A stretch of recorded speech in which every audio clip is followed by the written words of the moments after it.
the help, because that's not me. Like, I'm feisty. But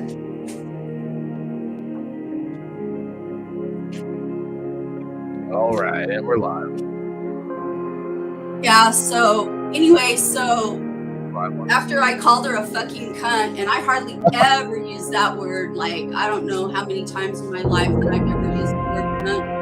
But after I called her a fucking cunt and told her, how dare you talk to a veteran with PTSD like that, she calmed down and she started listening to me. So that's wow, that's a hell of a story. We're going to talk about it here soon. yeah, Put some likes and shares up there. See Eric over on the Rumble already. we're on Rumble. We're live.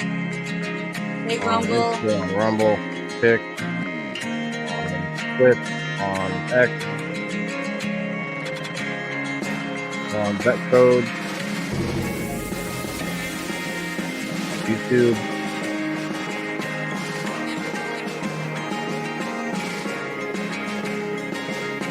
Yeah, that's a hell of a story, Kim. I do want to bring that up to people because it's well, just, these people in the VA, like, I understand the frustration, and dealing with some vets is probably pretty hard because, we come back wounded, and those wounds are not always nice. And she had the audacity later to tell me, she says, well, you get more bees with honey than you do vinegar. And I said, if you want honey from me, you should have dealt with me the first 50 times that I called when I had honey lips. And I said, so now I've got vinegar. And I said, if you don't like the vinegar, then you need to, not necessarily you personally, but you need to, be cognizant of who's on the other end of the phone and be respectful. What's up, Alan? Cheers, brother. Yeah, no, that's very true. Yeah, we're just tagging and sharing. Tagging and sharing. Let's get the party started off right. Got Eric and Alan in the house.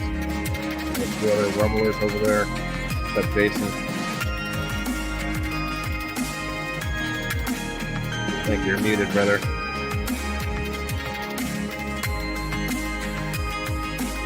Can you hear me now? Yes. Okay. There he is.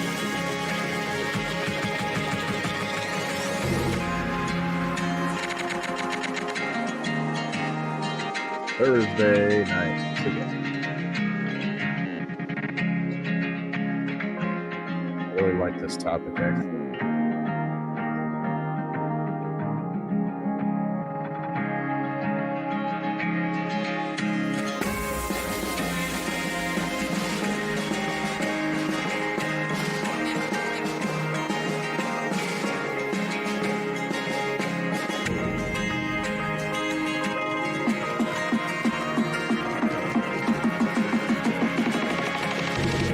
Jason still on with us? He's here. Yep, I'm here. Great talking, Jason. Well, he's not full of whatever pain meds the guy you hopped up on. Oh, I'm not on any pain meds. Oh, I'm just kidding. Actually, I haven't taken anything for the pain since last night. I don't need it. You take cannabis, or what are you doing? I'm not doing anything. I don't need it. I don't have. Okay. I have a really high pain tolerance, so. It's all natural, baby. I don't need no whatever to get me fired up. I'm a fire sign. It comes naturally. Herbs or bites or nothing? Huh? Never mind. What'd you say? I was naming off pills. Oh. Yeah, they gave me tramadol, and I took it last night. They told me to take it last night. And so I did. I took that and ibuprofen, and you took a tramadol. Okay. Yeah, the nerve block wore off, and it hurts like if I touch it. Like there's areas that hurt, like where they did the incisions. I have 3 incisions, and those kind of hurt. And there's a little bit of muscle soreness, but like, I don't have any throbbing pain or anything like that. So I do. You got about 20 seconds remaining till showtime, everybody. Last couple shares. I haven't tagged anybody, but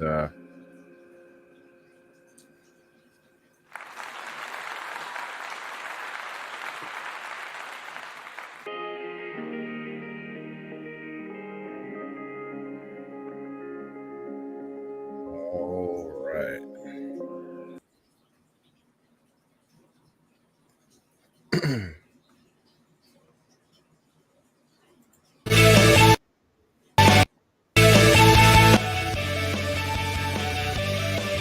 It was a little loud. I'm gonna go grab my chargers from my phone. I'll be right back.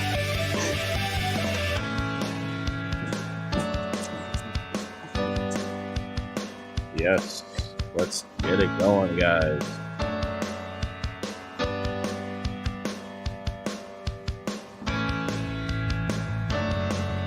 All right, people in the boxes, guys. Episode 83. Let's go. I was going to get the applause ready. I wasn't ready. It's too far away, but we're going to do it anyway. Let's go. 83. In the year I was born, in 83. You were born in 83? 83. Yeah, I'm an 83 baby. I'm just a babe in the world, you know. I'm out here. I've only got about, I don't know, there's probably a couple hundred gray hairs. You guys just can't see them. They're in there. They're in there. So, guys, it is, like I said, number 83. It's Thursday night, 8 o'clock Central Time. We got, it's the last day. It's Leap Day. It's Leap Day. Leap? I didn't really realize that, you know, until halfway through the day. And I'm like, it's kind of an unusual day, but that's kind of it, right? Just an extra day. Yeah. Is that all it is? Well, they created it. Julius Caesar's the one that created Leap Day. Oh, not just salad. Okay. Yeah, so there's a historical thing to it, and they had to do it to like even out. I don't know. I can't remember exactly to even things out because if We're it on was the calendar because we went to 12 months instead of 13. Yeah. If we would have stayed at the original 13 months with the 13 cycles, the 13, 13 is the magic number. We all know it is. How we dropped it down to 12, I've not heard this. What it is. I've not heard this. That's one thing I've never been privy to. So I know some calendars vary, but you're saying that the original was 13 months, and that actually worked out better. And then maybe we need daylight savings time. That's not really a thing that's needed either, you know. Numbers don't lie, and if you figure out the numbers and everything, I truly believe we should have been at 13 months. You know, everything's spaced even, same amount of days every single month, same amount of hours every single day. But that's just my opinion. And good evening, everybody. Happy Thursday. Happy Thursday. Happy Thursday. Happy Thursday. So we're gonna play around with having the comments on the screen with us at the same time. At the same damn time. Good stuff from all angles over here. All right. We got a lot of friends in the house already. Hi guys. It's people in the boxes, of course. We want to hear from you guys. Let's see if anybody out there wants to come up. I'm gonna hit the link in the comments. That's it. You know what I meant to do? Oh man, totally forgot. See, that's frustrating. I meant to come in starting the show, doing something like this. Where's Charlene?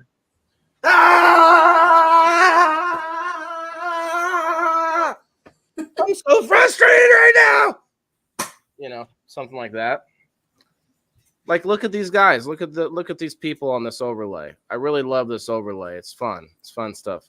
Like, look at the couple up near the upper left-hand corner near the PITB number. Look at that lady, the blonde. She's like this idiot, you know. And then you've got this guy he's about to punch the computer screen. How many of us have been there? Yeah. Like, who has not been there? Like with your phone or something. Or this dude down here, help. He's got what you couldn't see is it cut out like a stack of paperwork that he had to do and stuff. And it was just, but then you have this kid in the corner. And Jason, I know where you're going to go with that one. Like, look at this kid. He's just, well, you can't see with the band. He's got FPK. Fuck them kids. He's got a shoe on the floor. He's got one shoe off of his foot. And so I'm guessing mom's like, get that shoe back on. And this was in the app. That's funny. It's not my kid or anyone's kid I know, but it's funny anyway. So yeah. What are you guys frustrated about? I mean, just today I had probably all them looks. Yeah. Every single one, Guys, keep Kim in mind. She's back. Let's show her some love. She actually just had surgery, and that's one of the catalysts for this. But I actually had some recent frustrations that we'll talk about too. You may have heard her in the intro there in the background talking about her experience. And anybody out there, shouts out to Vet Codes. We are live in Vet Codes. We're also live in Boots to Bushes. If anybody out there is a veteran and you've had to deal with the VA system, then you can probably already guess. You don't even have to go through the rest. But yeah, she had a bit of a time, and she did the thing. There's not really a name for it, but the thing. Whenever you're at customer service or you're at a restaurant or you're at some kind of, amusement park, what do you call it? What do you call it that you unloaded on her? I mean, the effing cunt and all this, like what you just like, you let her have it. She started chewing some ass. Nuclear bomb. She just dropped it. She started chewing her way up the ladder to whoever she needed to get to. And we've all had to do that.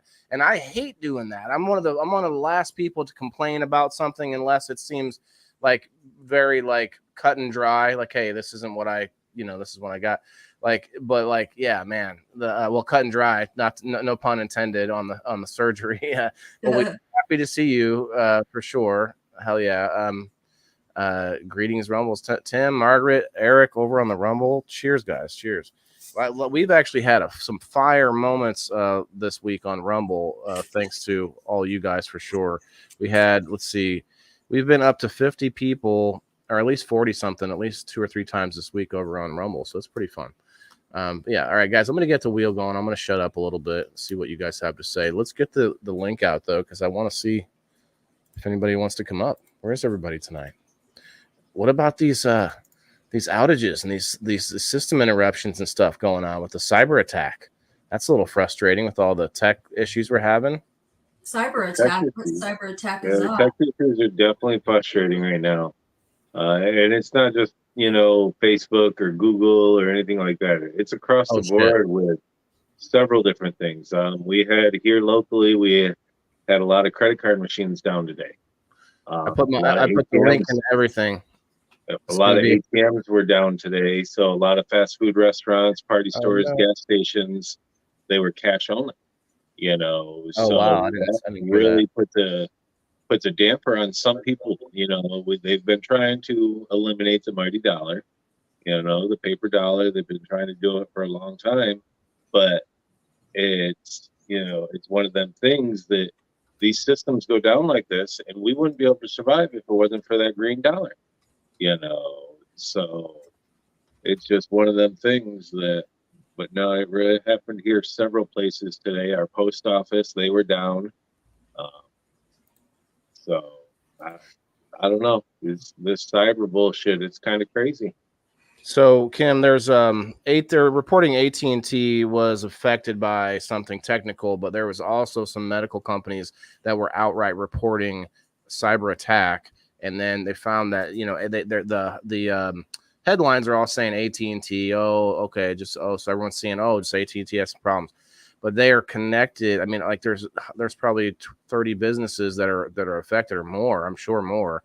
Well, yeah, because AT&T shares their towers, so if you're running off a cell phone tower and you're sharing a cell phone tower, and what we mean by sharing is, your Boost Mobile and stuff like that will pay X amount of dollars to be able to rent part of that tower, or to be able to rent that tower to be able to use that service. Yeah.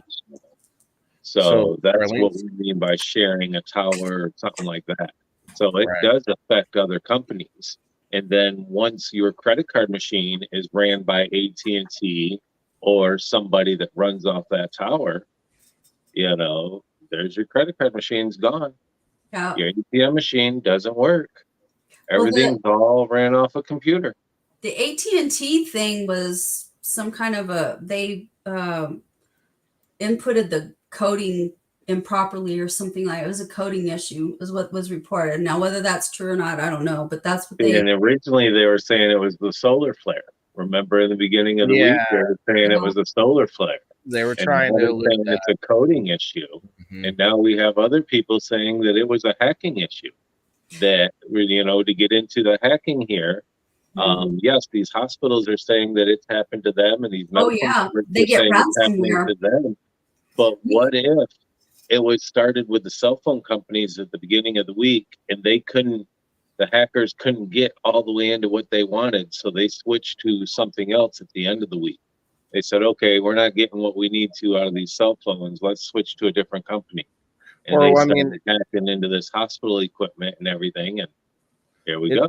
it's entirely possible that it was just some kid that was able to find was Definitely. able to get in through the code and break something that and somebody was I- talking about, but with enough code, with access to something that they weren't supposed to have, that had some coding on it, they could get into things. And you know, it doesn't have to be some nefarious thing. I've seen some people that are, you know, adamant about, like Timothy saying World War III. Like, I don't know.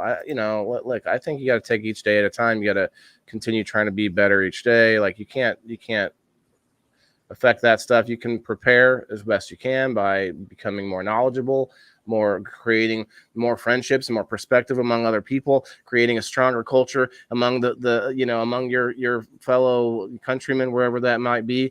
Like everything that we're out here doing. Hey, what's up? We got Sir Steve over there on the Rumble. What's up, Harry?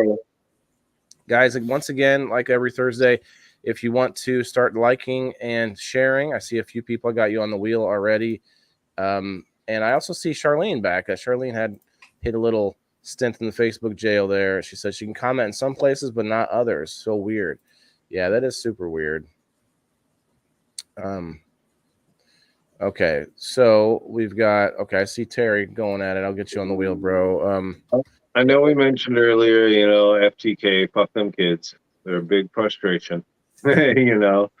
But when Waylon mentioned the topic earlier, I was sitting there trying to think about it. What is my biggest frustration? What is my biggest irritation? What just sets me over the edge that I fear for myself sometimes? Because it's like, wow, why do I just overboil at this? Why does this just really trigger me to the point where it's hard for me to come back from? And it is road rage. Stupid drivers and people that are just driving ignorantly or unconsiderately, just constantly on the cell phone, swerving back and forth, causing problems, this and that. Road rage gets the better of me. And I get very irritated very quickly with it. You know, stupid drivers really push me over the edge. And it's like, oh, and for some reason, a lot of times I almost want payback.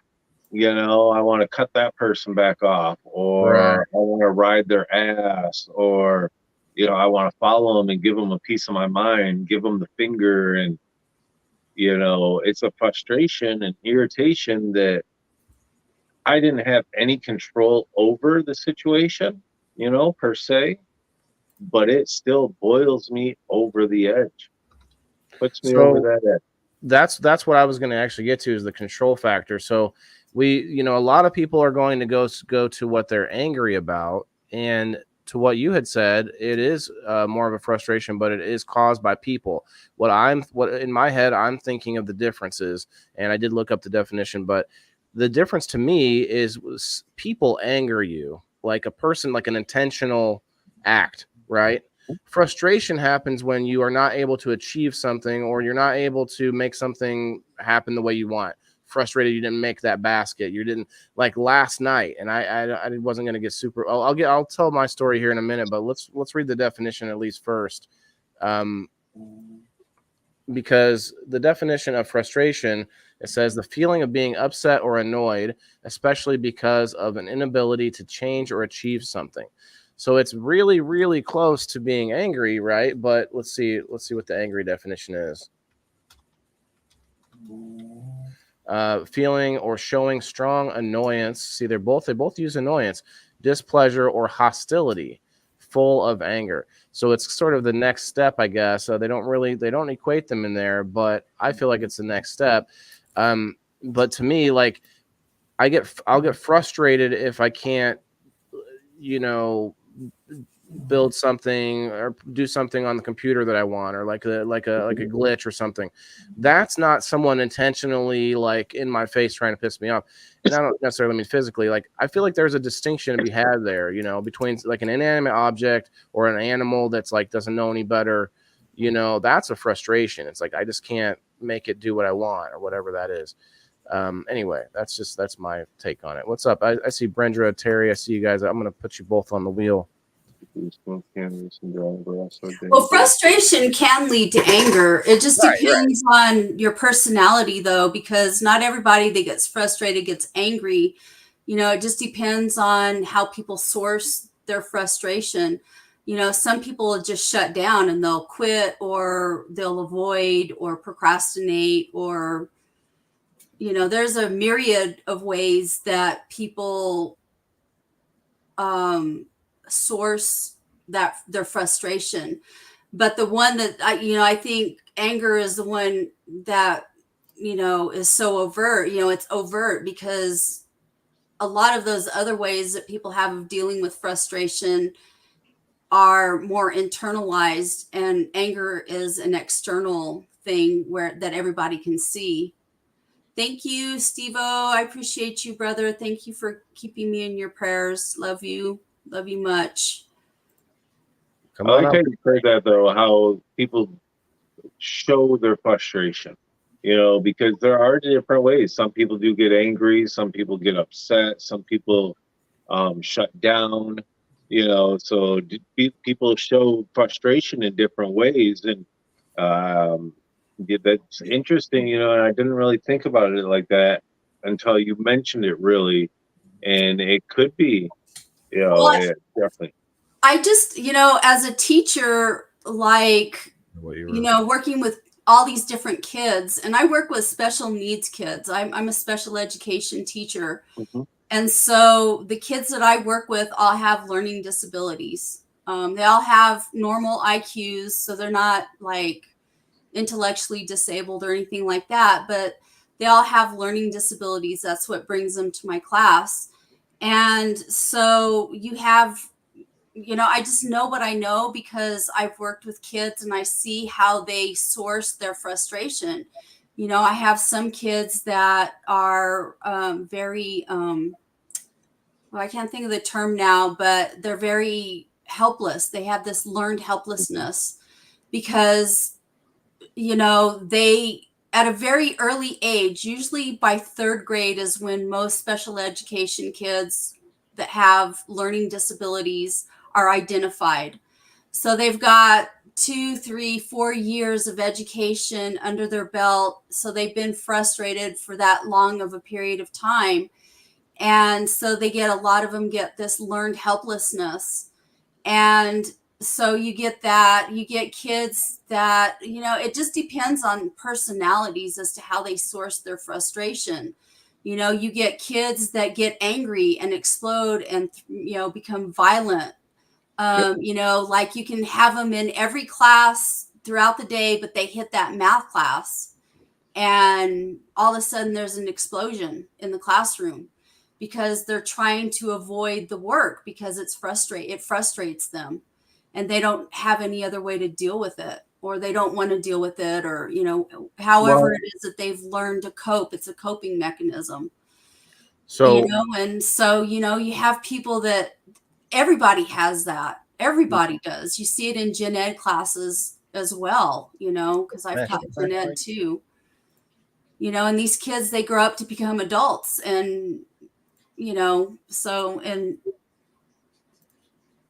they Do you think bring. we should have in school, we should have a meditation class, a class that shows how to deal with frustration, how to do breathing exercises, how to calm yourself down, Like a how to motion deal with class. certain circumstances. Yeah, I think like Our district had where they were doing that here prior to the pandemic. Mhm. They did have, like, in the elementary schools, they had people doing that, and there's been a big movement with that. I don't know if they're still doing that at the elementary school level or not. Like, I'm super disconnected from everything now. I don't keep in touch with any of it because I reached a pinnacle of frustration in being involved as a teacher leader because there's just so damn much apathy, and that frustrated me, and I don't want to see that, and I don't want to be a part of it. So I just said, fuck you. And I walked away from all that shit. So I don't know if they're still doing it or not, but I do know that was a big movement. And I think it was a movement across the board throughout the United States. It was ideas that were being thought or taught about. The thing about education is you have these movements that come and go. It's like they're like fads. They come and Right. go. And I think they're beneficial because, parents, for whatever reason, and there's a lot of reasons why parents parent the way they do, but the kids are not getting at home those coping mechanisms. The parents are not parenting them and teaching them things, and they're relying on the school to do it. And so, with that come though, on. every single one of us right here, there's 3 of us on screen. Every single one of us, our parents Mandy didn't teach us how to deal with any of it. Okay. We had to suck it up, walk it off. Yeah. Suck it up. Well, I'll give you something to cry about. Come on now. That didn't hurt. That didn't hurt. So we didn't know how to, no matter what it was. So but kids aren't even getting that at home now. Because I'll tell you what, when my dad laid the law down, let me tell you something. When my dad laid the law down, like, I corrected myself because I knew I was going to get my butt spanked, and I didn't want to get my butt spanked. Now, my mom, on the other hand, never laid the law down, and I walked all over my mom. And these kids are not getting any kind of discipline at home. Okay, so let me push back a little bit. I got to push back. I'm not going to say across the board, that's with every single parent, because there are parents out there. It's a cultural thing across the board, including parents and teaching methods in schools, not just teachers, but the way schools are run. It's both, because the cultural shift has gone towards let's be friendly with our kids, never hit them, never touch them in any kind of a disciplinary manner. And it's like a swat on the ass, like you just said, was something that made you think twice. Same thing with me. My dad had a paddle. Even if I knew I didn't do whatever it was I was getting my ass beat for, I was going to be a good kid after that. But I'm not saying it works for everybody, because even my, I have siblings that still would do things. So that's not the point. My point is, like, we have changed as a culture as to, like, oh, you can't even, because that we had that little stint in the 90s, I would say, where there were kids suing their parents all the time, and emancipation and all that. Cheers to the dad, guys. Cheers.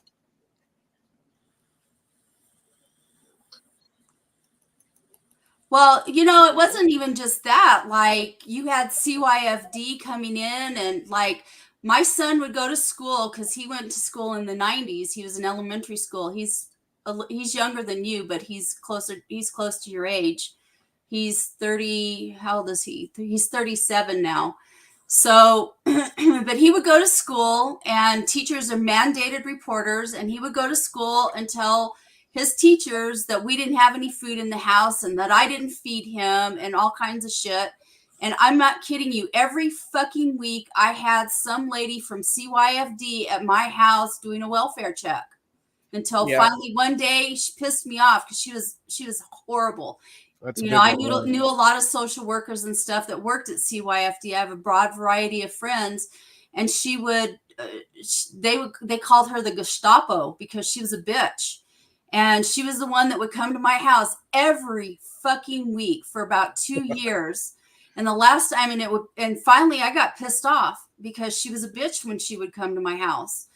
And we always had food. He wasn't being abused, whatever, but she was fucking a bitch to me. And I got tired of it. That's a The common last story time with she that. came, I told her, I said, don't come to my house again unless you have a fucking search warrant because I'm over this shit.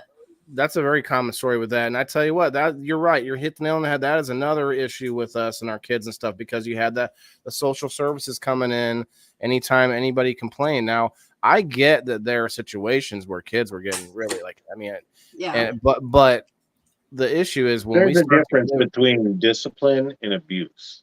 Well, that should be a community thing. The community should come together. That's when we started like spread apart as a community because there's a worker for that from the city that does that. Well, I don't even need to know my neighbor. But it used to be that it was like the neighbors were going to come together, like it's I got my ass beat all the way home. Right. If you were with a group of kids in your neighborhood and you guys got caught, Joe's dad beat your ass. Jim's dad beat your ass. Tommy's dad beat your ass. And when you got home, your dad beat your ass. And then you went out and did it all over again tomorrow. Hopefully you only got home and then your dad found out before everybody else's parents found out. Because then you only got your ass beat once. You didn't get your ass beat by everybody else's dad. Right. So...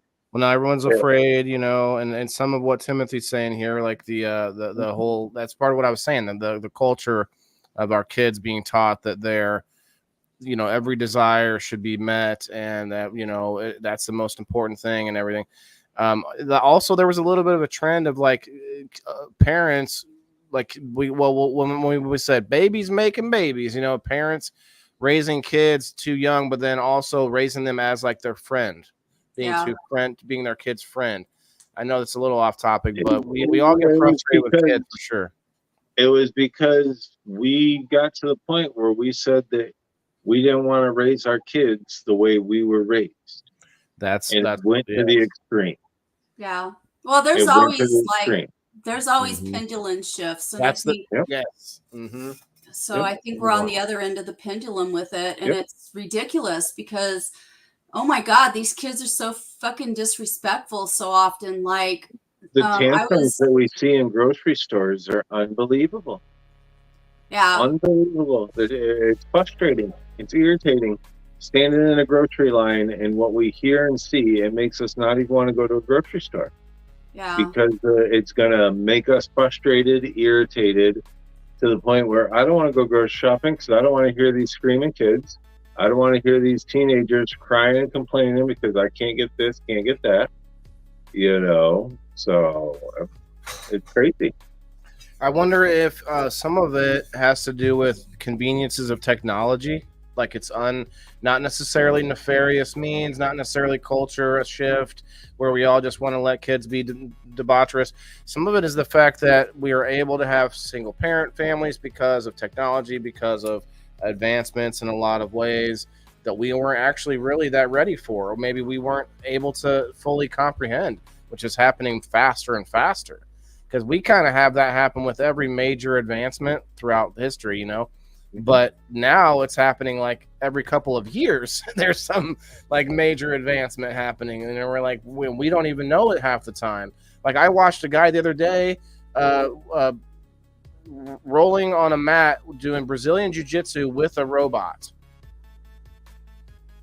Like Brazilian jiu-jitsu. Like they were doing different moves and different holds and things. With the robot? A robot, a humanoid shaped robot, not one of those dog ones. The amount that we're in the dark is frustrating, because of with the amount of technology at our fingertips, and we're still so much in the dark.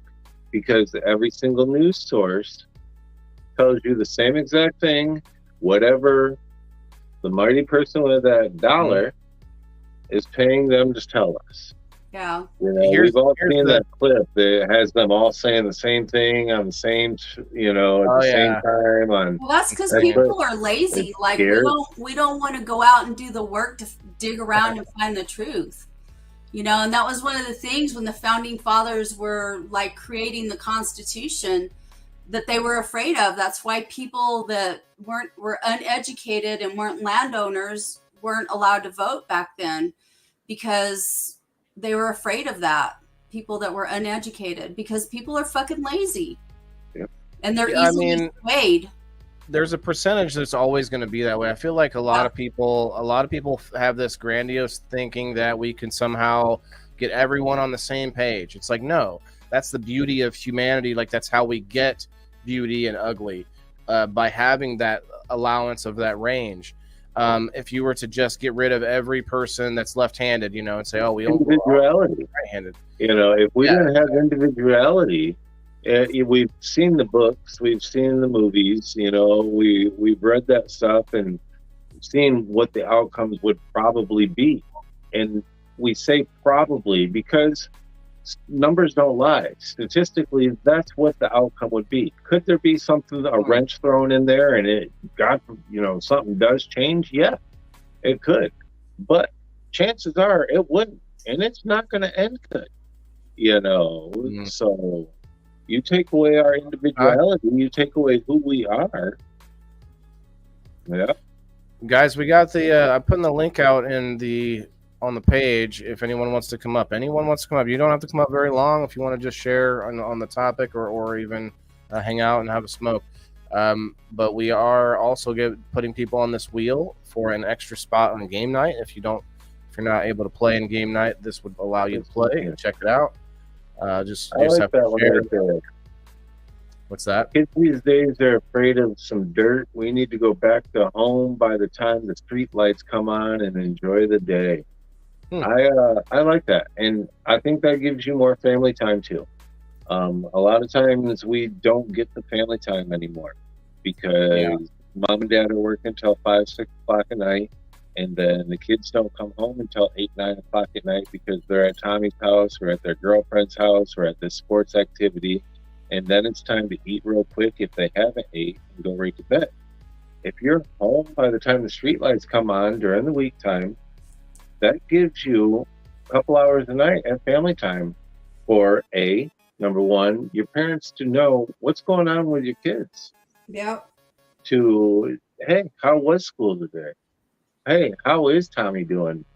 Hey, how is Tommy's parents doing? I heard that so-and-so was having a rough time and was sick. Hey, how's Tommy's mom? Cheers, everybody. Hey, what's going on with sports right now? You know, so it does give you more of that one-on-one time. I agree with being home when the lights come on. You know, it was, if you remember, a lot of us, we sat down at 6 o'clock and watched programs with our parents. Yeah. You know, we were sitting in front of the TV, but I remember Married with Children. I remember Roseanne. I remember Home Improvement. You know, there's certain 90s sitcoms that we would watch that came on at 5:30, 6 o'clock, 7 o'clock, 7:30, and then it's time to shower and go to bed.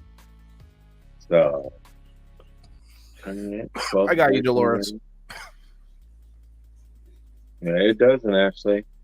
It does not at all.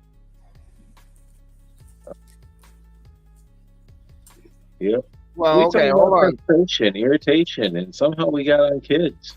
Well, it's that kid I put in the overlay, man. Well, let me explain to you what happened with mine last night. I reached my boiling point last night. Oh.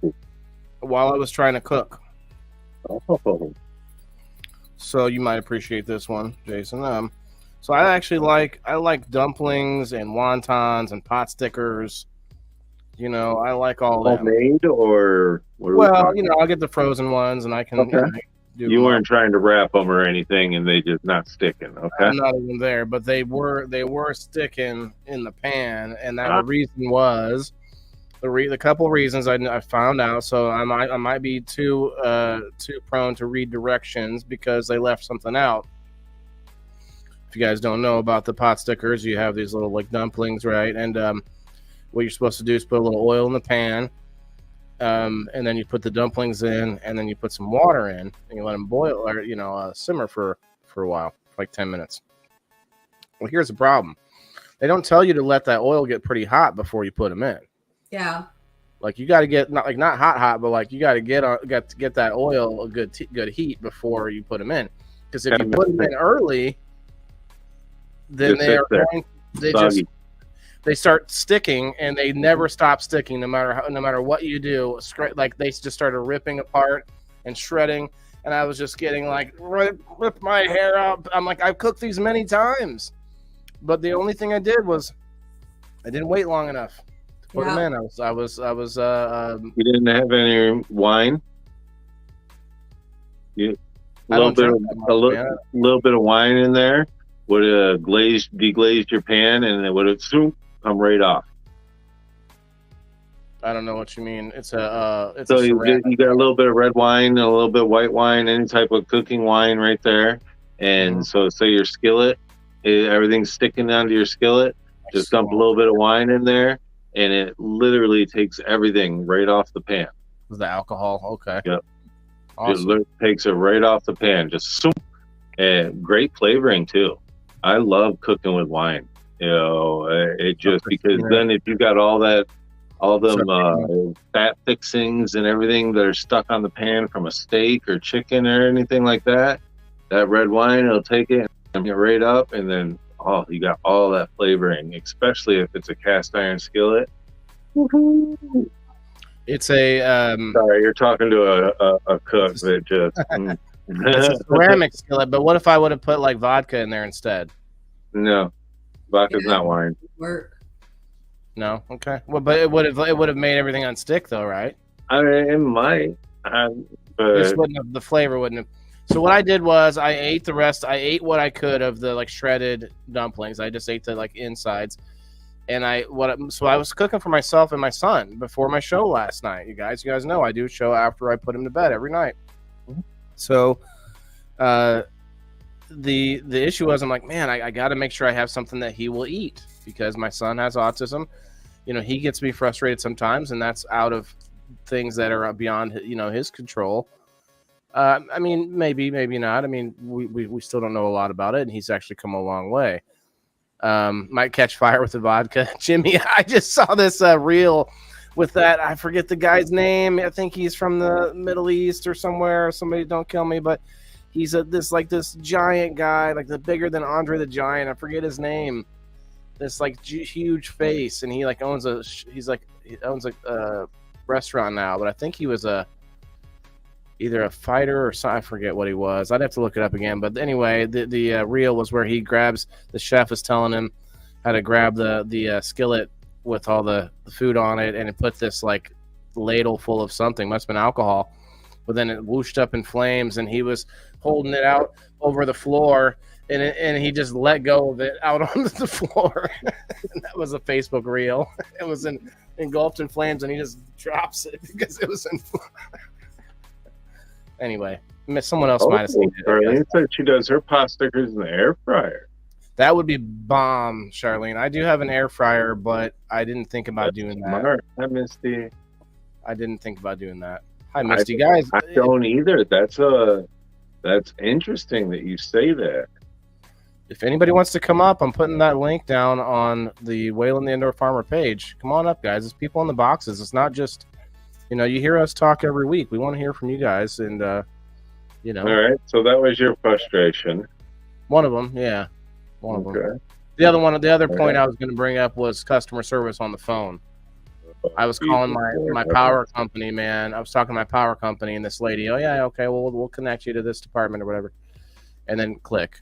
She hangs up. Actually got somebody. Yeah, but then she hangs up on me as she was sending me somewhere else.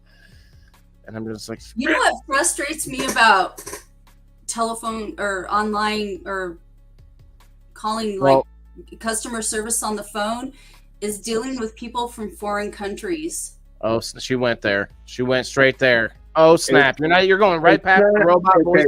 Okay. Let me save you, Tim. Let me save you real quick. It's not dealing with other people from foreign countries. It's trying to understand the language other barrier. People with a language barrier. It's not just understanding them. It's he agrees. Like their accent or whatever, but it's trying because they don't like every language has nuances to it. There's a language barrier, you Yes, know. They don't. There's that language difficulty that we yes, don't understand, that we can't yes. get past, you know. So it makes it Yeah, they very don't get the difficult. nuances. It's Yep. like if, you know, if you Yep. told a joke in whatever language and tried to translate it to English, it's not funny because there's nuances to the language. And a lot of the times, you know, that's the barrier there. You know, I cannot stand talking to people on the phone from India because they're hard to understand. Just It's nothing the against them, lilt to you their voice. know. They It's have like just their lilt. language is very difficult. Yeah, but not just the language, but the lilt. They have a particular accent, Mhm. and it's hard to hear and it's hard to follow. And Especially over the phone. yeah, and it's Yep. like super frustrating. Asians are kind of along the same lines, but if you can get beyond like the accents and stuff, like, oh my God. I had so there was this guy that was called me to set up my home health, my nursing for this skilled care for this surgery like a month ago. And I thought he was Filipino because I couldn't really place his accent, and the closest that I could come was Filipino. And so he calls me and he's like, I want to set up your preferences and all of this stuff. And I said, well, I don't really have a preference. I said, but I need to make sure that I get skilled nursing, and I'm going to need somebody to come in and help me bathe and dress and like clean my house and stuff because I won't have use of my right arm for about a month. And he couldn't grasp that. There was a barrier there. He couldn't understand what I was telling him. And so we got off the phone and I was like, I didn't feel confident in that conversation. And I thought, but I'm going to give it a week and see what pans out. And then, you know, if I need to, then I'll call the VA and I'll start advocating for myself. Right. So I waited about a week. The same guy called me back, and he called me back to get my preferences again. And I said, you called me last week and you asked me these questions last week. And he's like, okay. And I said, so and I reiterated what I needed. And he tells me, oh, well, I'm going to have to contact the doctor or something like that. And so then I knew right then and there that we had a language barrier. So I waited to the end of the week, and then I thought, well, I'll call Monday, and then I forgot it was Martin Luther King Jr. Day and everything's closed. So I called on Tuesday, and that's when the frustration with the fucking VA started, was right then and there, because oh my God. But yeah,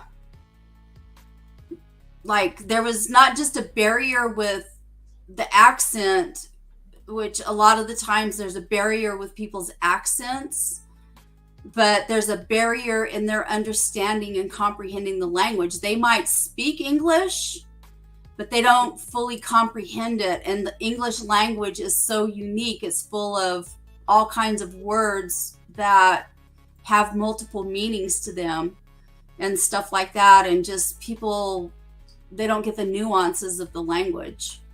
Well, even with our friends from Australia, you know, because we have several, Ryan Ball is a good friend of all of ours here. Shout out to Ryan. There's a huge language barrier between certain things. We're like, what is that? And he said the same thing. Wait, what are you talking about? Yeah. You know, and that's just Australia. Yeah. So these other countries and things, definitely. Well, I learned that. I used to game on Facebook back in the early 2000s, and I played Mafia Wars, and it was like a super duper popular game. Like there was this whole community that got built around Mafia Wars for many years. And so I ran into all kinds of people from all over the world playing this game, and the Irish people were freaking hilarious. You had to have an Urban Dictionary handy to know what the hell they were talking about. And here they are, they're speaking English, but There's some tough ones there, yeah. Yeah, like they say all kinds of shit, and you're like, oh, what the hell are they talking about? You know, and you have to understand culturally what they're talking about. And I don't know if I knew you at the time, Kim, but I was doing just a regular live stream on my phone, and I had some gentleman from Pakistan. I couldn't pronounce the word or anything. It was, I talked to them for an hour, and they had no clue what they were talking about. I took a chance. I was like, this could be just like a dong. This could be anything. And I just let him up. I was like, all right, everybody. I was telling the crowd, I was like, all right, everybody, get ready for this. And I'm gonna have to like take him down right away. Watch out. It might be anything. And so he comes up, and the guy was trying to tell me that he couldn't speak or hear. And so I was like signing to him, and we were, like he said, we were having like this conversation. But then he eventually invited his friends in. He ended up with like 3 of his friends on the screen. You can only have 4 people total, and there was like 100 people in that live stream on my phone, just hanging out. It was insane for a minute. But yeah, the language barrier. Understanding a word that was being said. It can be frustrating, but like, let's get back to like what we do about it. Like what I did in the kitchen. Like, yeah, I was like, but like, instead of like breaking something, which might feel good for not even a split second, like because immediately you're like, I just broke something that that wasn't already broken or whatever. Like, that's not the way to handle the frustration. It's to maybe take a breath, and I did, and I was like, think about it. I thought about what I did wrong, thought about how I could do it differently. I didn't want to waste the food, so I did like I said, I ate the middle pieces, but like I said, I wanted to go, okay, well, I got to do something about this. My backup was to make him a chicken sandwich. I like these chicken patties. Well, I didn't do that. I put more dumplings in there, but did it the right way because I thought about it. I thought about what I did wrong. But but I didn't tell you guys this. So in the middle of cooking the first batch, they were sticking. Everything was having a problem. So I took them all out, put them on a plate, and I washed the pan and scraped everything off the pan. Completely washed the pan. It's a ceramic nonstick, Blue Diamond. It's called. It's a nice pan. And then I started over with the same first batch that was all like torn up and stuff. So, but like there was no way, like I didn't do it right the second time again. Because your pan cooled down with the water. I didn't let it heat up again, and I thought about, and I really like that was making me really frustrated. You guys, I got to the point where I was like, am I not able to do this? I was like, what in the hell? It wasn't a high thing. It was just that you just weren't thinking about it. You just weren't thinking the oil was supposed to be hot. Well, how hot? Because there's a lot of things I can throw in there, especially with butter, and move it around a little bit till the pan's hot, and then we're golden. But with these, there's something there's something about that. I don't know if you call it. Would you call it dough that's around it? Like you're basically deep frying it. Yes, but I wasn't. Yeah, I don't do a lot of deep frying, and so that's the only thing. It's been a while since I had the bigger dumplings. I get these smaller ones usually that you just keep them moving for a little bit, and that's usually what I do. I keep them moving for a little bit. I move the pan a little bit as it's heating up. I'll move it around. That wasn't going to happen. I wasn't doing it. Oh, the other mistake I made. I think I added the water before I added the dumplings the first time. So the water and the oil. Put the water inside the grease, and then we're trying to heat that up. Yeah, that's what I did the first time. Without okay. You added water to grease and it didn't make like a fire? It wasn't that hot. Yeah. Wasn't hot enough. Say, listen, you guys learn through me. Why do you put water in the grease? I don't know. That doesn't make sense. I skipped. I did the orders or the steps and did it in the wrong order is all. Oh. So what were you supposed to put the water in? I wasn't thinking about cooking. So the grease starts to fry the dumplings or whatever you want to call them.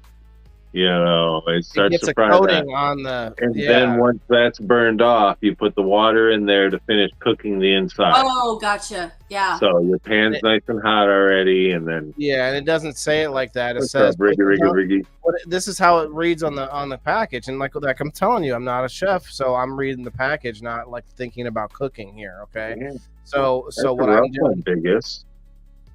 so it goes. It says you put the oil in the pan, you put them in the pan, you put the water in the pan. Like that's how it reads. It doesn't say like, oh, you get a nice simmer going with the oil and put them and get a nice cover all the way around on the, like you flip them around in the oil and get them covered, and then you put the water in.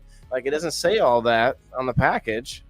So for a novice, like a non-cook, like, and I'm actually not a bad cook. It's just I did the order wrong. That's it. Yeah. Your rumblers aren't very nice today, Waylon. I'm over there talking. Oh, we got a. Let's see, shit butt kiss. What's his name? Big Dicks, US1. Wow. Oh, hey, no, listen. Well, we don't. This is everyone's allowed here. You can. Whoop nipple chips broadcast. Okay, Timothy. Yeah.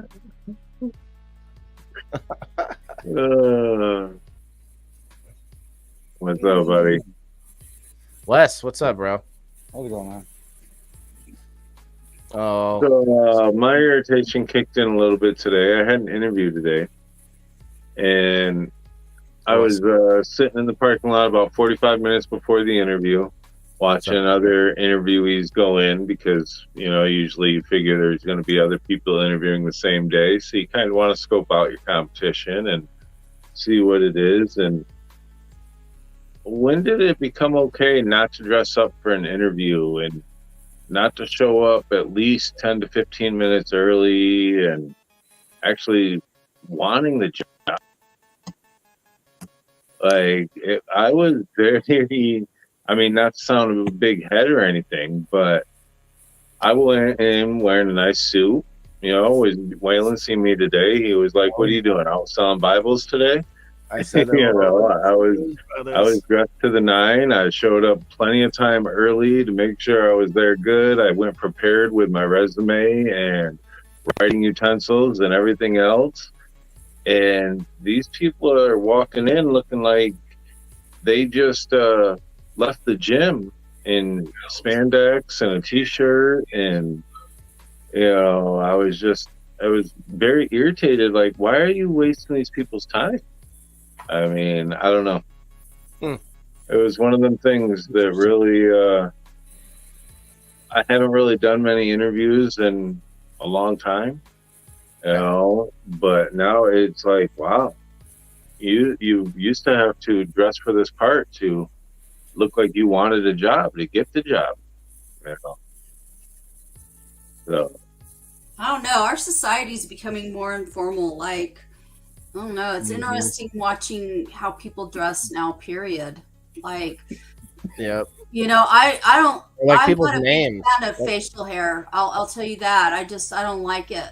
Look at what people name themselves, Kim. Like this, like biggest dickus. I don't know who this guy is, but he can't, Well, figure out like a normal name. So that's what I mean. Like it's that kind of attitude of like, oh, let me just hang out with my wang out. Remember that? What's that from the 80s? I can't say I've ever heard that one. Never heard that one? All right. Well, with the cock out. See, so that's what he's doing, but verbally, but on text. But I know what you mean. Like they're sort of like yoga pants or whatever you call those. There's different words for them, I guess. Everybody is like, those are just normal pants now. It's like, you realize that shows your whole, form just without the color. You don't see the color of your leg. It's like, okay. Well, I've seen, I think probably 12, 13 people go in and out of interviews in the amount of time that I was there. And maybe, counting myself, 3 of us were presentable for the job. Now, the position was front desk clerk at a nice hotel. Very nice hotel. So what is the first thing you see when you walk into a hotel? The front desk clerk.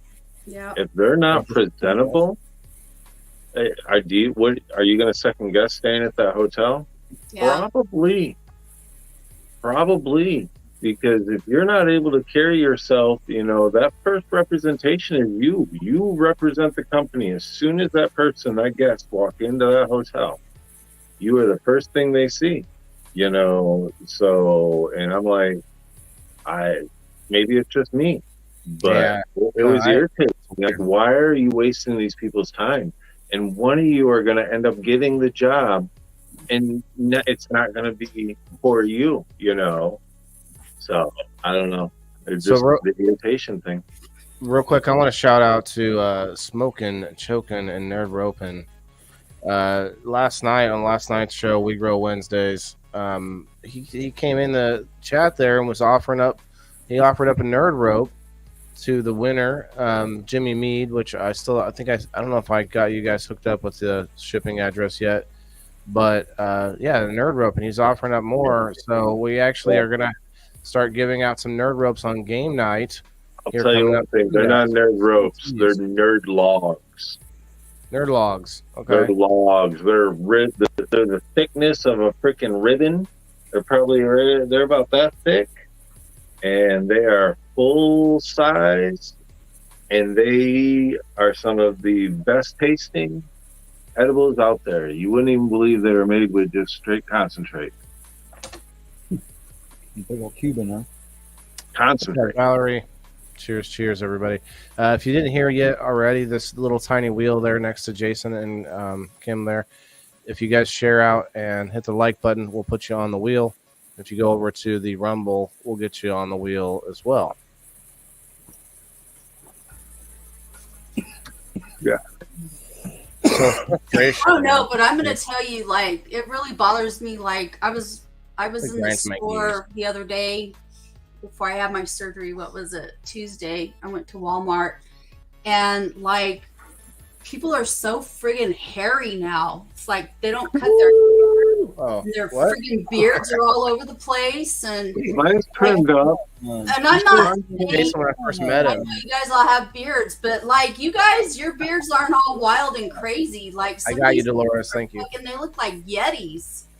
And it's like walking through the store, it's like, and it's common. It's like people are fucking hairy as hell now. Well, you know what? I remember when it used to be just few and far in between. Yeah, I don't know. I wonder Paul. if the pandemic caused all that, because people are fucking hairy, What's up, dude. Paul? And then you got Paul that comes up. Yeah, like, man. Paul, you look like a Yeti, brother. He says, "You need more hairy dudes? Let's go." What's up, Paul?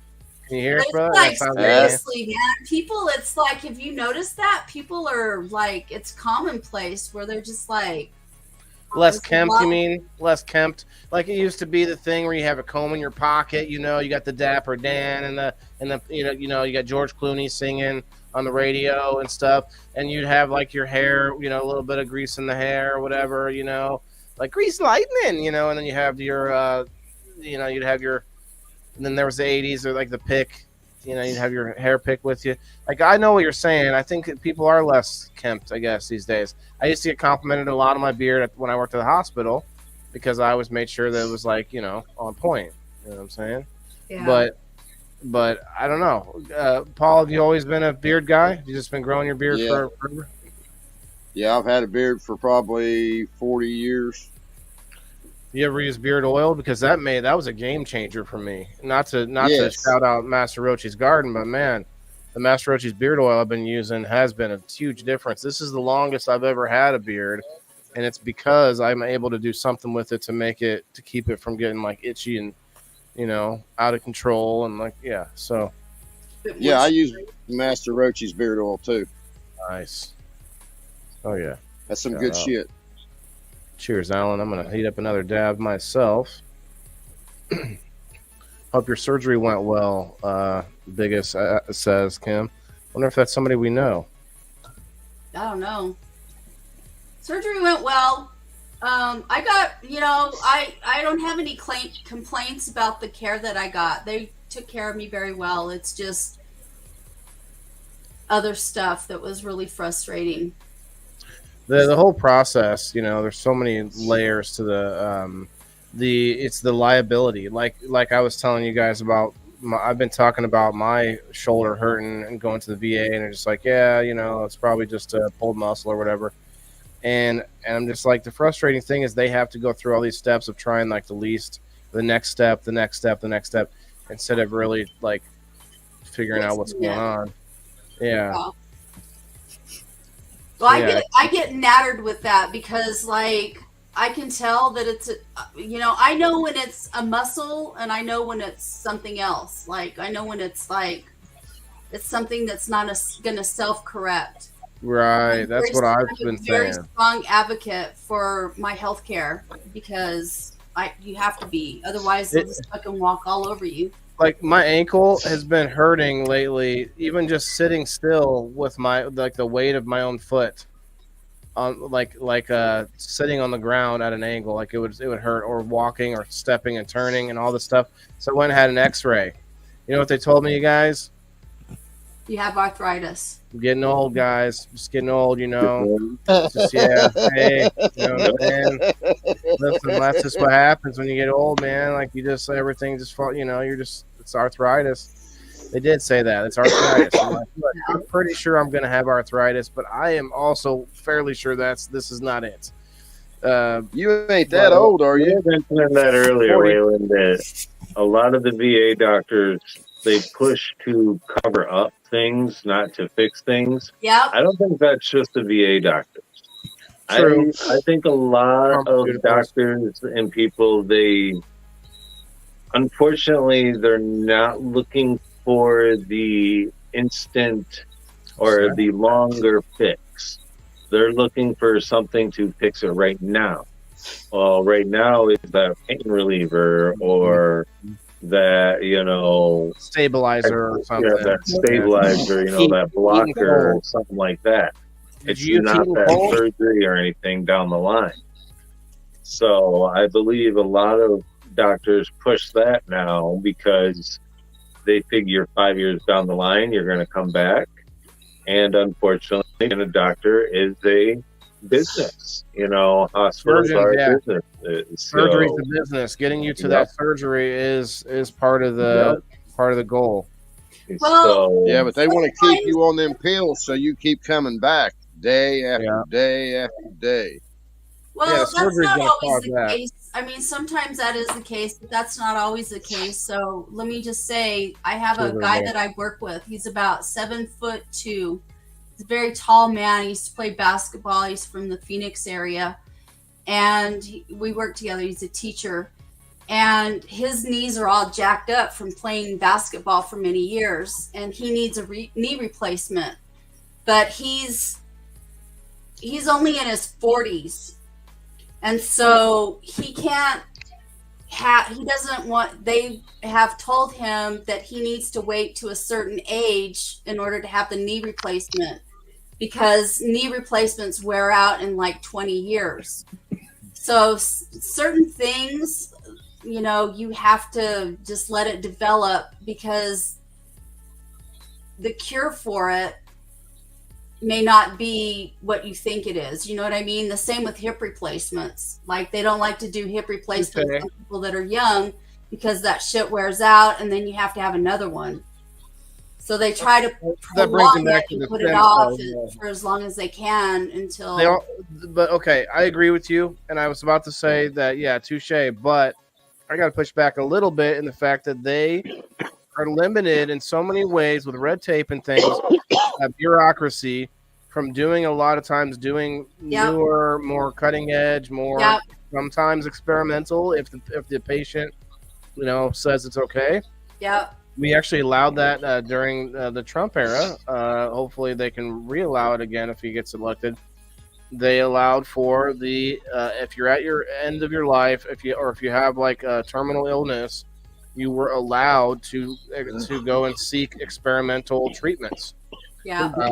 And that's why not? Why not? And that can help other people. That can help a lot of people. Well, but you know, you have to remember that the medical profession, there's some things there. There's ethics, and then there's this Profit. it's science based. So medicine is science based. So it all goes back to the experience. All goes back to the methodology, the science method. The You know, science and is so you follow these procedures, and it's, you know, it's a science based profession. And so okay. the science, they're very scientific method oriented. So, you know, and there's steps to that and stuff like that. And then, of course, you have medicine is very conservative. It always has been. And what is that? What do you mean? What does that even mean? well, conservative in the sense that you follow protocols. Have you ever done an actual experiment where you followed the procedures and kept a diary and, you know, recorded your data and stuff like that? Well, we've all done little ones in school. Yeah. Okay, well, like that.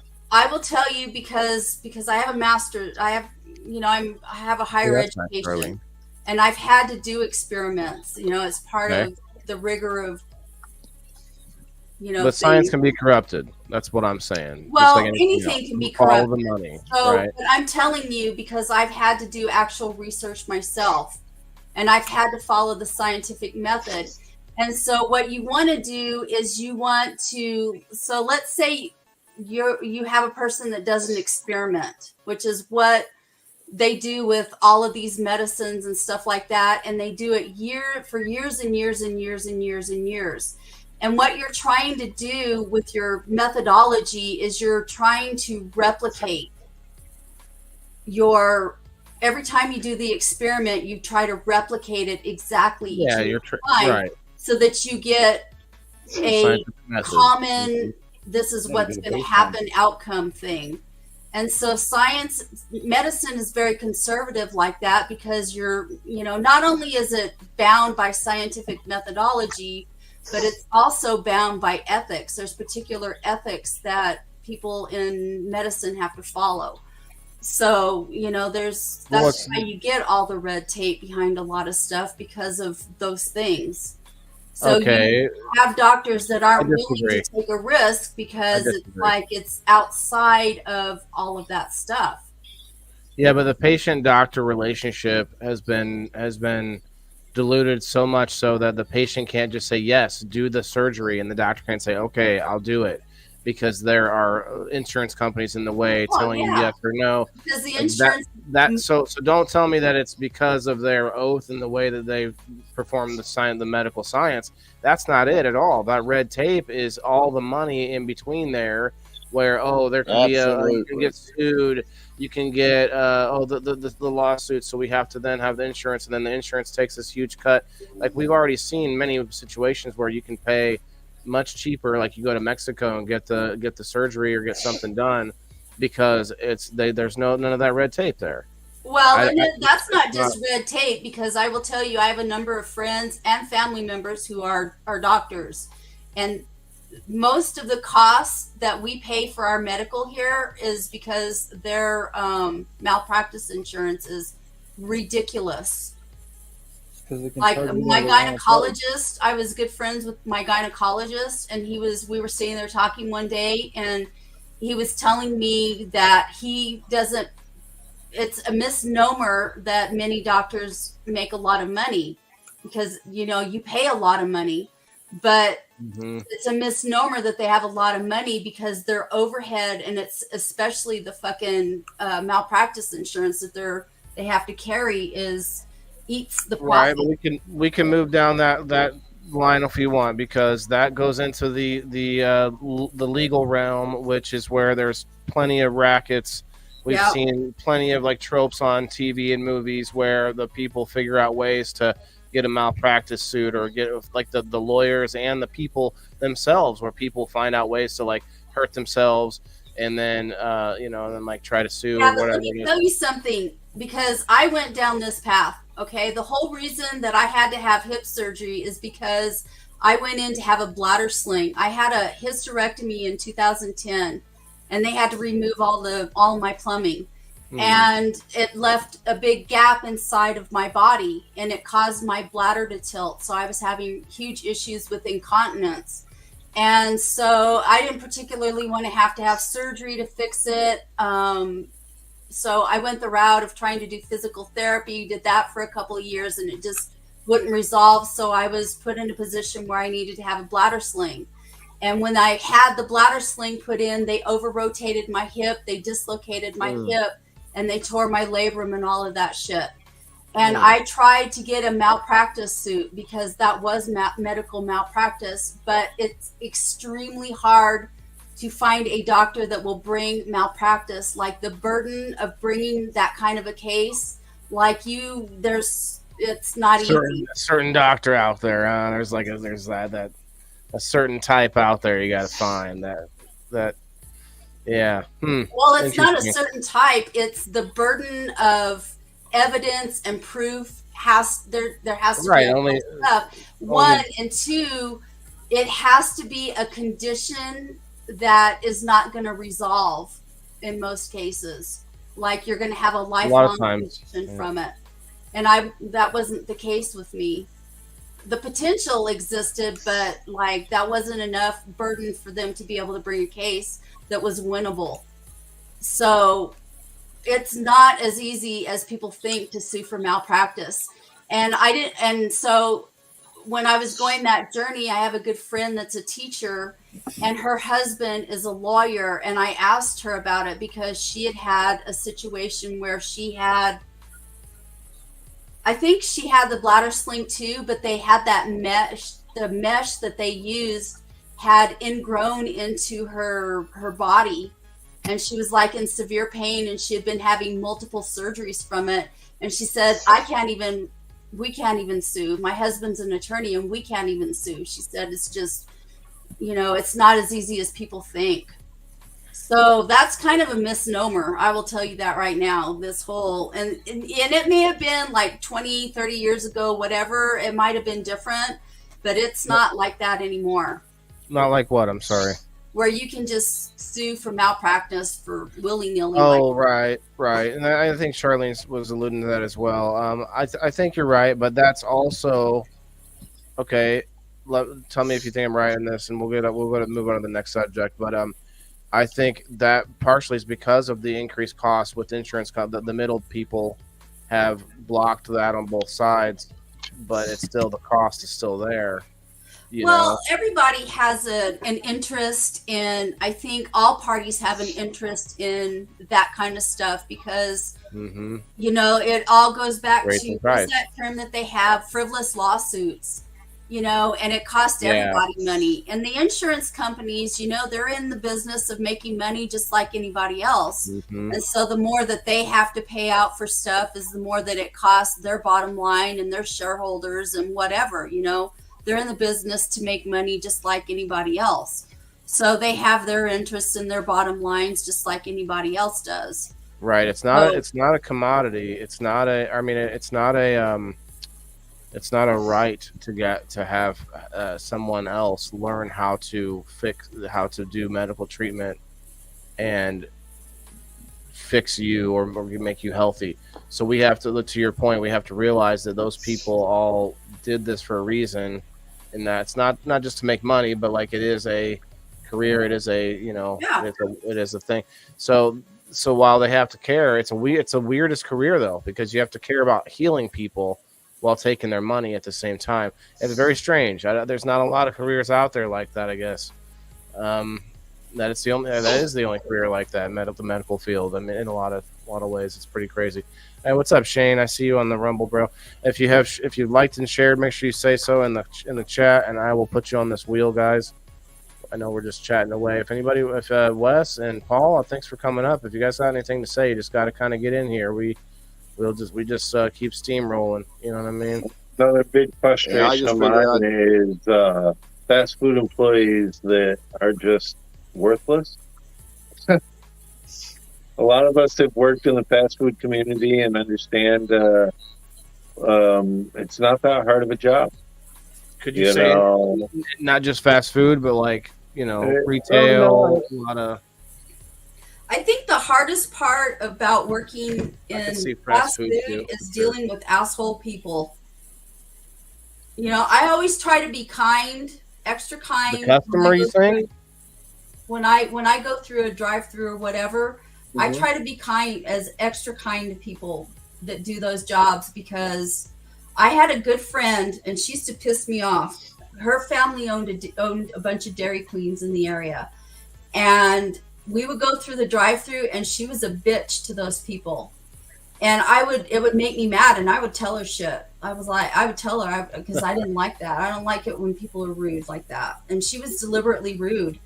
And so, you know, you get all kinds of people like doing all kinds of shit.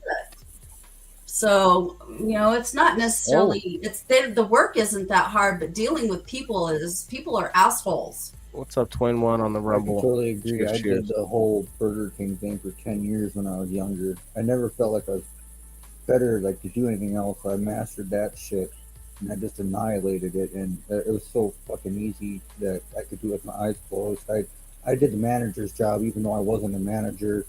I basically told them to go piss off and go sit down. I didn't care. It just, I think literally that's what mastered irritates me so much nowadays when I go in and the service is just horrible. And there's 20 people standing there supposedly Hey, working, but nobody has any food, nobody has any drinks, nothing. Right. Yeah, No, I'd do yeah. buses by myself. I would literally just tell everybody to fuck off. And I would literally take the orders, drive through the counter. I would go back, make the food, serve the food, just for the simple fact that everyone else is freaking out because there's 60 people walking in the goddamn door. It's like, it's not that hard. Keep it calm. Let's serve these people. Tell them to shut up so we can hear what we're doing, so we can provide them with some amazing service. And well, they didn't want to shut up, so I went out there and I told them to shut up, or they weren't going to get good food.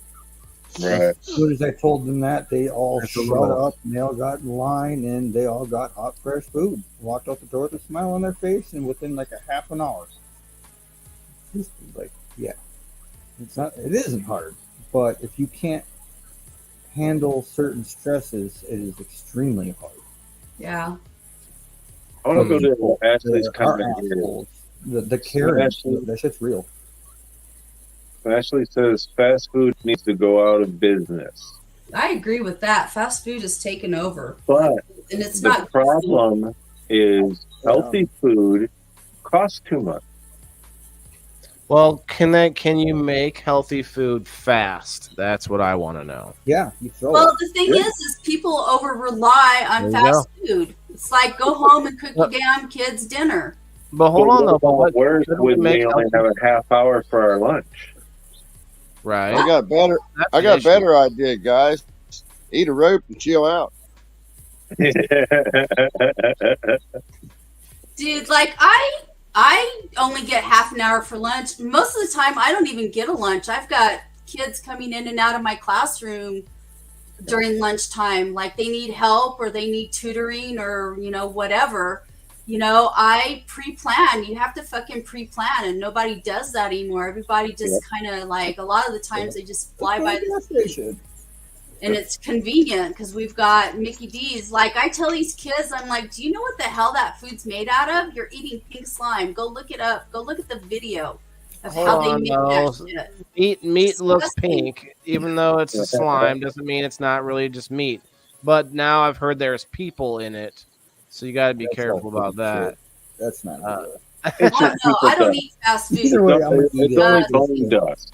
It's not Right. people, it's just bone dust. Yeah, right. It's all ground up, so that's why. I don't give a that's why it's, flying fuck what it is. I'm not putting that in my body. It's shit. I don't know, but honestly though, let's be real. Let's be real. I don't think it's healthy, but if it was actually just the whole chicken ground to jelly, it would be healthier for us because we would be eating the organ meats and the bone marrow and all that stuff and not knowing it, and it'd be tasty, and we're dipping in barbecues. Hey, that'd be great. But we think there's other shit in there that we probably shouldn't be eating, and we're probably sure that's not the case. And it's the cover, it's the breading on it and stuff. So Kim, let me ask you this: do you think there's a way to make healthy food, but like fast with a drive-through and stuff. Like you got things like Panera Well, bread. I don't know if there's that's some healthy, fast but they got a food. drive-through. There's some fast food that I'll eat at some places. Like, I like, Salads at some places. So if you no, go on I don't eat vacation, salad. you'll eat fast food. Huh? If you go on vacation someplace, do you eat fast food? I'm very picky about it. Like, I'll Okay. eat, like, so let me give you an example. I will not eat Chick-fil-A's hamburgers. good, yeah. There's only two places that I'll eat hamburgers locally. One of them is Blake's Lottaburger because they use real hamburger meat, and the other is Five Guys because they use real hamburger meat.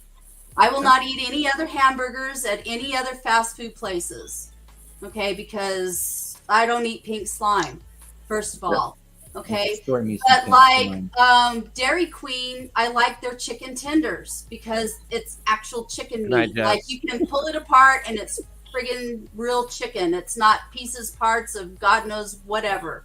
I'm not eating beaks and toenails out of chickens. You know Those what are I good mean? for you. Toenails. Yeah, They I got don't know what claws. the They're hell all they claws. put in that shit, but it's pieces, parts of whatever.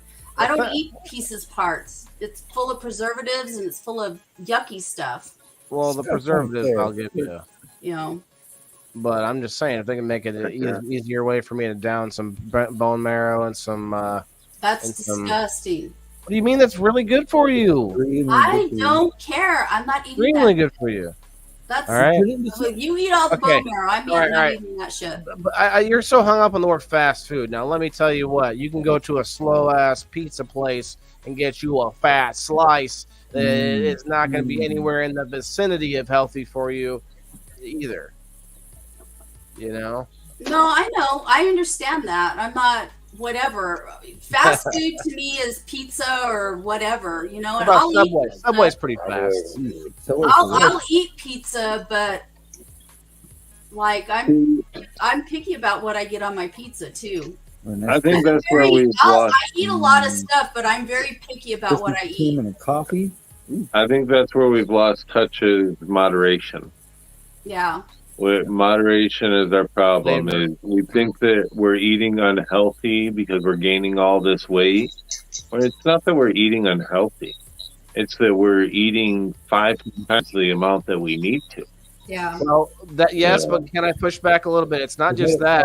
It's the ingredients. It's the amount of flavor we want in stuff, right? And the I mean, it flavor depends. stuff. That ingredients ain't adding no weight to me. It adds a lot of it adds like sugar and like say like if your ingredients is like Have sex more, burn that shit off. okay, what am I looking at here? Is this your blood? You got like your own Coke. Mountain Dew. Oh Jesus Christ. no. Oh. Hold on, I gotta give you something here. Do I have it? I don't think I have it over here. Oh man. Do I have how about this? We'll just give you this.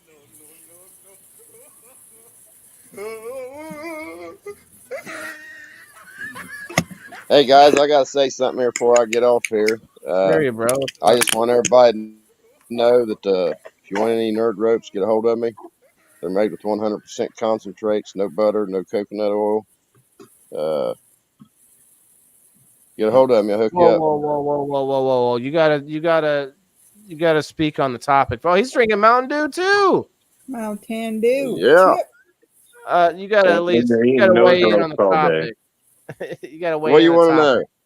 So what's the most frustrating part about making the nerd ropes? There ain't nothing frustrating about making nerd ropes. All right. Well, what do you got? What do you got? You got something frustrating? Was it brushing the beard? Is that frustrating? What do you got? You got something? No, that's not frustrating. You either. never get frustrated. Paul's too relaxed on the nerd ropes. You don't get He's frustrated. like, what? I don't get frustrated. My ropes Not work, right Bubby. now. My ropes work. Do you cook? Do you work on cars? What is it? Like working on cars is frustrating as hell. So don't anything else. Well, I take care of my wife. I cook 3 meals a day. If my car needs worked on, I guess I work on it, or I pay somebody to work on it. All right. Well, listen, you're the coolest Paul's cat got the I've easy ever. life. Just laid back. Never get frustrated. I Wow. try to be. All right. Okay. Well, I had to hold you. I had to hold you to the fire for a minute there, Paul. Thanks for coming up, man. And we are going to be getting those out, You're all really right. shouting you out. And we're going to come up with some kind of a logo or something for you. Definitely gonna work on that so that way we can shout you out properly, guys. Come and check them out. We'll be giving you an opportunity to win one of those on Sundays, but also you can get a hold of them directly to check them out. $20 shipped, I think. Yeah, it you got some on the way now, man. Nice. Awesome, bro. Well, thanks a lot, Paul. We'll see you, brother. Anybody else want to come All out? right. Come on, guys. Let's You guys have a Come on good up. night. You too. too. I'll see you on Saturday if I don't see you beforehand, man. So does he come up on Saturdays on the screen? Saturday we've been having waffles, breakfast waffles for bringing Ryan to Bring Ryan. America. Yeah. And Paul has donated every week some nerd ropes to that. There's been several people that have won. Last week, I can't remember Chris. I can't remember his name. He come up and ate 3 of them on screen. And I'm not kidding you guys. These nerd ropes are 250 to 500 milligrams a piece. It's kind of hard to judge because of using concentrate. And they are thick and they are long. And that just, Tell me more. So, Oh, what's that? you lost me. I got lost at thick and long. They're thick and they're long, and the Yes, taste say it of them are. If you bought an actual nerd rope from the store, they taste just like a store-bought nerd rope. Oh, So you can't taste the concentrate. You can't taste nothing. They are yeah. perfect. That's what I'm hearing. So I can't wait to check one out myself. I'm gonna do a little review on that on a They Tuesday. are perfect. And he told me that if I ate half of it, I even told him that I explained edibles don't do a lot for me. Said eat half, okay? Yep. I'm gonna eat the whole thing on a Tuesday. I believe they're underpriced. The whole thing. You have to. So me personally believe that I think he's got them underpriced. So You can ease it up there a little bit after getting them out. so Once he's got some packaging. Well, maybe I'm gonna he work doesn't on a care. logo He just for wants to help the people and pay for what he's doing. Speaking of, I want to shout out my friend Ryan, one of the other more recent co-hosts of People in the Boxes. He must be busy tonight, but he did say that he offers to do some work for anybody if they have a logo already, if they have some kind of a logo or picture of some kind that he can take and he can do some cool stuff with. Like, for instance, I've been showing these off all week, but I'm going to show these real quick. They're so cool. Jason, I don't think you've seen them yet, so you're gonna get blown away, man. I Like, think you've seen I'm that not even with some of kidding. them. What's that? I think you did see. You showed some of them last week. Oh, on People in the Boxes? I think you did. No. You were up on the screen with me a few days ago, I think. And I think Jason did Oh come, no, yeah, I know. but I don't think I showed these. I got a good memory. Did I show the game, like my indoor farmer? Well, we can show them. 23 people here on the Facebook side, and we've got. Let's check in on the Rumble. We've got 24 people in on the Rumble. We're beating Facebook side by one, or no, the other side. I realized yesterday I need to call it the non-Facebook side instead of the Facebook, or not the non-Rumble side instead of the Facebook side, because it's got so many other locations actually connected to it. So anyway, let's play this real quick. I'm heating up for a little dab. It's actually pretty cool. I think you'll like it.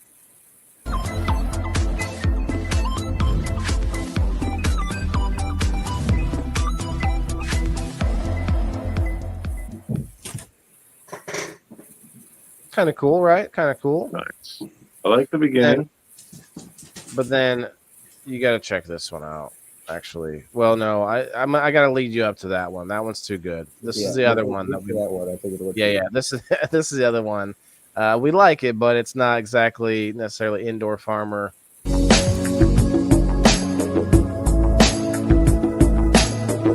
Reminds me more of your original one. A little bit, yeah. Anybody goes back to the original Indoor Farmer episodes, he was coming through the jungle, and It did go through a building though. That Yeah. was the main thing that I asked for. So Yeah. check this out though. Man, this is so good. I can't even. Check this out. come a long way.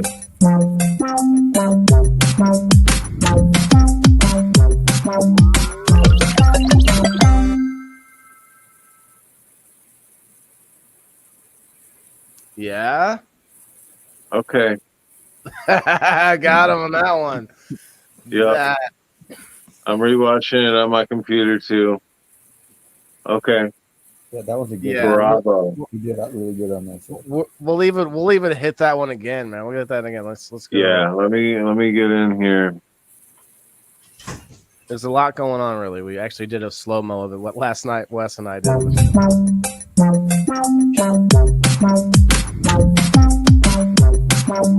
Oh, there's a lot going on. Yeah. Yes. Man. Is that- No copyrights on the game music either. One more time. No Copyright? copyrights on the game music. It's from the logo app that he uses. So Okay. That's awesome. not, you know. Um, But, is that for game night this week? I mean, it's very short. I'll play it in the beginning, like I have been with my other like a secondary mini intro. But I'm actually gonna make it a commercial. I think, man. I want to make a reel out of it, make it a reel, and do some, put something on there. Playing the commercials during your shows, so it's bravo. I can do all kinds of things with that. Yeah. Speaking of shows, we're at episode 83, guys. Yeah, 50 people in the house. 83 episode 83. That's 83 weeks minimum. We've been doing people in the boxes. We've been doing it a couple more than that because we had some weeks that we took some time off. But that's like 52 weeks in a year. More than a year and a half we've been doing people in the boxes, and all of you guys have been coming up here on screen with us and in the comments, and if it wasn't for y'all, we wouldn't have this show. Plain and simple. So I want to give a big shout out to you guys. 21 people over here on the Facebook side or the other side, and I don't know how many people on the Rumble side, but thank you to all of you guys. All of you guys that come up here and share your opinions and sit here and listen to us bullshit about these random ass fucking topics and just share our experience and our opinion. But thank you, really. So, and thank you, Waylon, for everything. You put in so much time and effort with all your shows. I appreciate you, man. For real. You do a damn good job, and you're a hard ass worker with it. So it's not always clear to see the paying off, or whether it's moving forward or progressing, but that can be frustrating. But it has 83. Like I was just thinking the other day, and I think I said it maybe yesterday. I looked at the number of episodes of, I think, my review show as I was setting up. I was like, man, all these other shows that I'm doing, the numbers are all getting up there. At first, it was like my first show was like up there, 60, 70 or something. And then the rest of them were at, 10, 12. And then just like, boom, I've done all 5 shows for a year now. And they've become part of my routine, not just a job, but they're all near and dear to me because I've said it a bunch of times, but there's maybe some few newer viewers, but every show I do has some like real meaning to me, and for like reasons beyond just thinking that, oh, this would be a good show, like not even your original Waylon the Indoor Farmer, that was your original show on Monday nights. That's what you started with. Yep, we're sitting at, I think, 124, I want to say. That's amazing. Right now? On my Monday night show. Oh. How many's in there right now? I'm sorry, you kind of got it sounding like you were in a bubble for a second. How many is in here right now? We have at least 40 deep right now, guys. Remember, 20 or 45, and maybe something on Kick. Because actually, guys, I have 35 or 34 on Kick. followers. It's starting to. I see someone every now and then over there on Kick. It's weird, but nobody's watching us right now. But yeah, we've got like almost 50 in here. So do we want to? We could do a little giveaway, liven the thing up a little bit. I got a rolling tray. I've been giving a lot of these rolling trays away, but that's about the. I got packs of seeds too. I could toss a pack of beans with a rolling tray. I got all 4 of my current things I need to ship out. I've got the packing. What am I trying to say here? The shipping label made. I just have to take them in. I'll do that tomorrow. So let's see. I got a couple packs of 34 mongrels here. Got some grape Afghani. We've got some blue gorilla. I've also got me some Deadeye Evil genetics, which I'm actually keeping those. Sorry, folks. Let me trying that one out myself. Okay, I am going to get out of here for the night. It has been a wonderful topic, and like I said, I appreciate each and every one of you guys, and I love you all. Waylon, keep up the great work, buddy. You know, I know some days it gets dark and it gets frustrating. I understand. Well, thank you for coming back, man. Sometimes it's frustrates me, and the main thing that frustrates me is just not hearing from somebody. So anytime you got to go, or anytime you can't be on or whatever, I'm here. And if you hear otherwise, come to me first. Yeah. Well, I rub plenty of people the wrong way, so I appreciate you for putting up with it. All right, everybody. Have a wonderful, wonderful Thursday night. So appreciate each and every one of you guys. Good night, Jason. Yeah. He's the only one left from the original, from anyone in the past crew. You're the only one left. I wasn't going anywhere. I told you from day one that I agreed 100% with this show and what you are doing with it and where you wanted to go with it. And I still stand behind you 100% and agree with this show and what you want to do and where you want to go with it. So, 100%. Thanks, man. Appreciate it. I think you're doing great, man. Really do. So, and anybody that doesn't think so, that's their bad. Cool. That's your opinion. Well, I'm kind of dorky. I can rub some people that way. You know what I mean? It happens. Good night, man. We'll see you. Bye, everybody. Take care, man. Yeah, I've always been the type that, I can get along with just about anybody and about any group really, but I never really had my own group. And so now we're building that here, and we're building that on locals. Of course, I got to shout out locals. You guys are what's really driving me, because if I had to worry about likes and shares, which I do, I still have to worry about that stuff. But really what I worry about is how many subscribers do I have, because that's my real community. Those are the people because $2 is the basic minimum to get in, and that's a fee really to get away from the scammers and the haters and the trolls, all of that. So once I build this up to the point where there's hundreds of us over there hanging out in locals on some nights when I'm live and we're just chatting it up or something, some kind of like a real, like a larger community that's away from all the other apps and like our own thing, things will be a lot, a little bit. I forgot where I was going with that, but I had a real point there. Anyway, next song. You dab too much? No, I was trying to think of why I want to really go over there and do things over there more, because it's really all about the people who. Oh, that's why.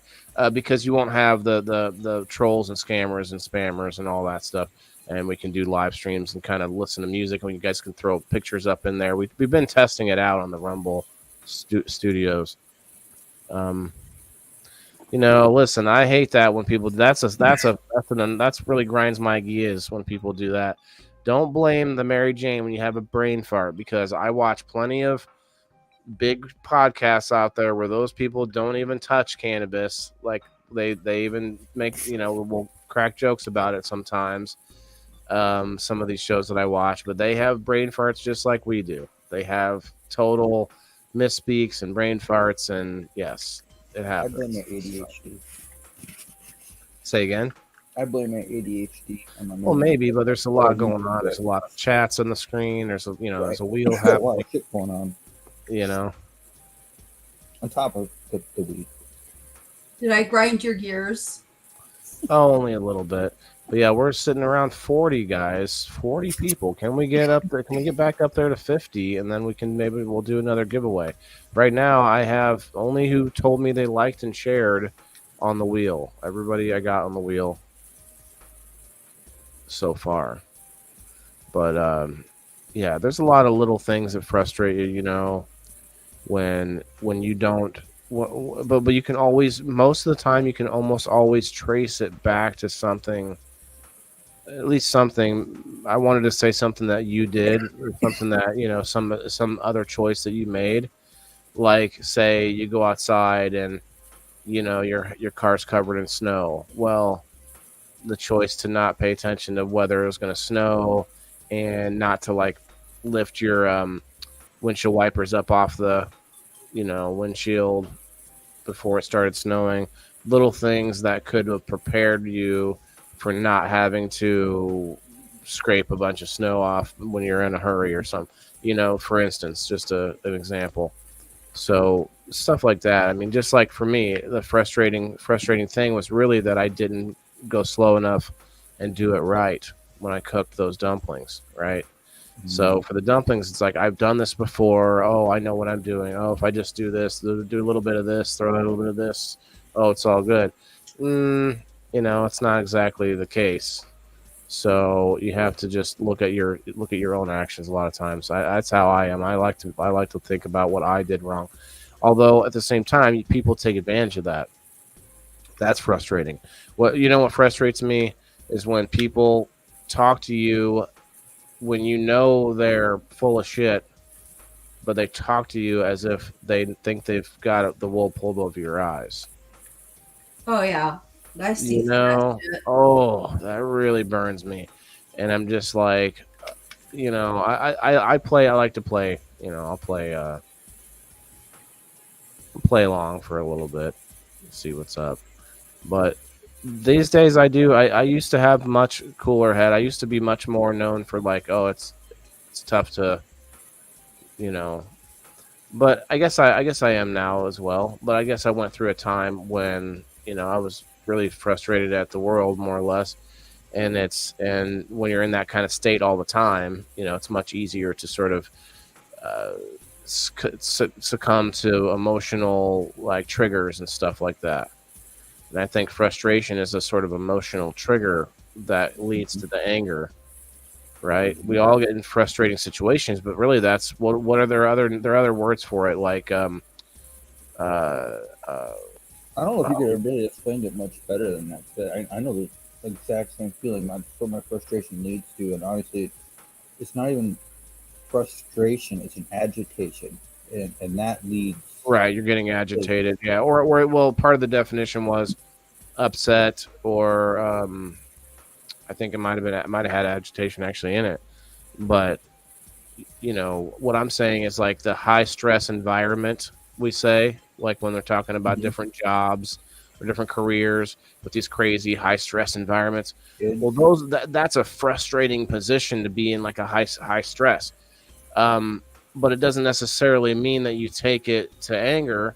It just means that you can be in a frustrated state while dealing with it. And not Mhm. everybody deals with it well. We all have, like, you know, maybe too much stress, and that sometimes lets us not cope with our frustrations as much. Yeah. But then Oh, that shit. we also have things like sexual frustration, which make us go a little bit wonky. We realize that we are machines. We are organic machines, and there are certain things that we're built for. And when we become like oversexed from all the society's crap out there and all the advertisement and everything, and then you end up with these sexually frustrated, you know, people that will do things like such as, you know, sexual assault and things like that. I don't know. That's not always just sexual frustration, but sometimes it's obviously mental disorder or whatever it is. But my point is, like, sometimes, yeah, like you have this sort of frustrating, like, why can't I this or that, or why isn't this happening? And you just makes you go to that next level, So we all like, we've all heard it. We all tell our kids, okay, all right, kids, take a breath and like count to 10, or count to 4 or whatever. Those things work. Those kind of things work, man. Stop. Okay, stop what you're doing. Take a deep breath, like just kind of look around, think about it, like, because sometimes, I don't know about you guys, but sometimes my head will tell me logically, okay, well, that's what happened here. But I'm still going, yeah, but I'm going to be fucking mad about it anyway. And I'm about to, like, I'll break it anyway. I'm going to get, I'm going to throw that thing away because I'm tired of messing with it, even though I can logically at that time still think about it. So I've been exercising my, that other side of my brain going, okay, well, stop. Let's realize that it wasn't, it was some other thing involved. It's not that it's just magically not working this time. It's because you did the thing wrong. You didn't have enough heat in the pan. You know what I mean? So smoke a bowl. A lot of times frustration comes from having expectations too that are unrealistic. High. You should always have expectations, but are you setting them too high? Sometimes. I think sometimes we do, and then we let ourselves down. But then a lot of people will say, we'll go with the whole route of keeping low expectations, and then you never get disappointed or whatever, right? Yeah. Oh, just always assume that people are going to be screwing you over, so then you never get disappointed or whatever. But you still get disappointed. I mean, let's be honest. What you hope to happen and what you think will happen are two different things. And if what you hope will happen doesn't happen, you get disappointed, right? Am I wrong? Like, you might think, oh man, I'm gonna mess this up, but I'm hoping I'm gonna get this right. I hope I'm gonna win or whatever. But if you don't, then you're disappointed, even though you think you're not gonna win. So I think when we expect things out of other people, I think that's where a lot of the times things go wrong, because not everybody has your heart, not everybody has your way. They don't know what's going on in here. Yeah, and I think a lot of the times, like, when you get frustrated with people, it's because you had an expectation Joe, that they were going to perform in a certain manner or whatever, and they just didn't do it. They let you down. Francis Joe Kelly, do not even think to tell me this, because there's no way you would be a fan of mine watching my shows as often as you have if you do not like thinking. This period. I'm not the most thunker. I'm not the most thunk out guy, but I do like the process of thinking. I enjoy the exercise of unpacking things, and sometimes that's in relationships specifically. Sometimes people don't want to do that because they don't want to unpack it because they want to be angry. Right? And it's like, that's the emotion taking over, and that sometimes is the barrier between men and women, because on the whole, there's a lot more emotion on the female side, and a lot more, just raw, like dumb, like sort of bare logic, or what's the word, not bare, but like raw logic, like not always correct logic, but like, just like, we only think a lot of times more black and white terms. Yep. And we don't think about the color. Right. And that can be a barrier that we don't think about in that heat of the moment, and it's like, well, hold on a second. I put that there because of this and this and this reason, and I thought that would make sense later. And then she's going, well, yeah, but then I couldn't find it, and then you just weren't thinking of me, and then it's like, it becomes, you have this chasm starting to form, and you both are getting frustrated because you can't explain it to the other person, when really you're on two different pages, and you see that rift keeps spreading, and that's when we have, and I'm not trying to say I'm a relationship specialist, but I feel like that's what's a big We all reason. think we are, but we're all different, so we can all view other people's thoughts, as maybe even learning tips. Everybody sees things differently. Like, oh, maybe I didn't think of that one. Let's try that one. I like to admit that I'm wrong as often as I can. Yeah. Like I don't want to admit I'm wrong if I think if there's any doubt in my mind that what I'm being told is could be incorrect or not necessarily on purpose. But that frustrates me from people when they want to go straight to thinking that you're a know-it-all or you just Right. want to right. be right. It's like that's not the point. My Right, my point would usually be is that you haven't fully proven to me, and I would like to, I'd like to know the truth of things myself. And a lot of people will rather just argue to be right or be correct. Mhm. And for myself, it's like I just want to figure out where we can come up with like the most common ground or the most plausible answer to something. And everybody should have a say in something, but don't try to sway something just for personal gain. And that's a lot of times what people do. That's the Mhm. problem. Building a fence of offenses. Margaret. Ashley says, I've dealt with so much fucking negativity and hateful people constantly for I don't even know how long. It's now come to a point where I just stay silent. The more I hear it, walk away and realize it never was a me problem. Okay. So you're not bottling it up and like welling up inside. Maybe you might be doing that as well, but maybe not necessarily from your statement there. But what you're saying though is you're able to deal with it in a way because you realize you sort of take yourself out of the situation, and that's what I like to do a lot of times. Take yourself out of the situation and realize, oh, it's not really about you. It's just like that's what happens, or that's one thing that is a sort of common trope of humanity, or that happens a lot of times when you look at almost any situation. You can be like, oh, well, this happens the percentage of time. There's a percentage of people that roll out of bed in the morning and die. Yep. It's not a huge percentage of people, but there's a percent of people that just like they were healthy, they were fine, whatever, and they die for some reason by rolling out of bed. And it's like, I think it's an aneurysm.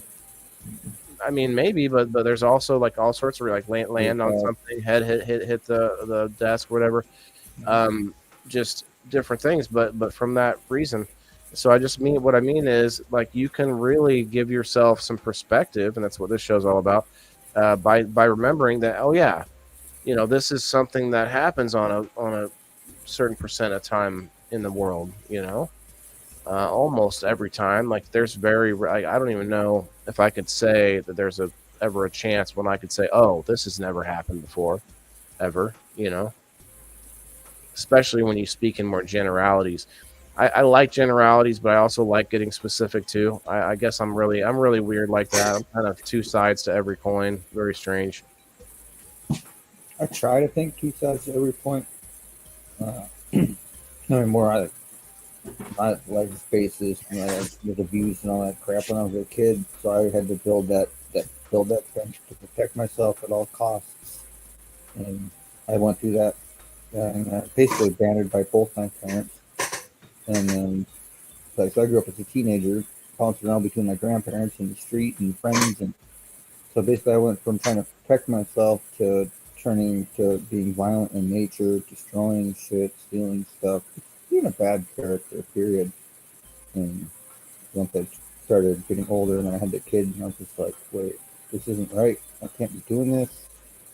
And let's turn my life around. It's taken a long time. Can you speak up a little, brother? You're kind of mumbling there. Hard for me to tell what you're saying. Wish I could figure out where the hell this microphone was. Phone audio with StreamYard's never that great anyway. StreamYard, or maybe just the phones. Lexi, what's up?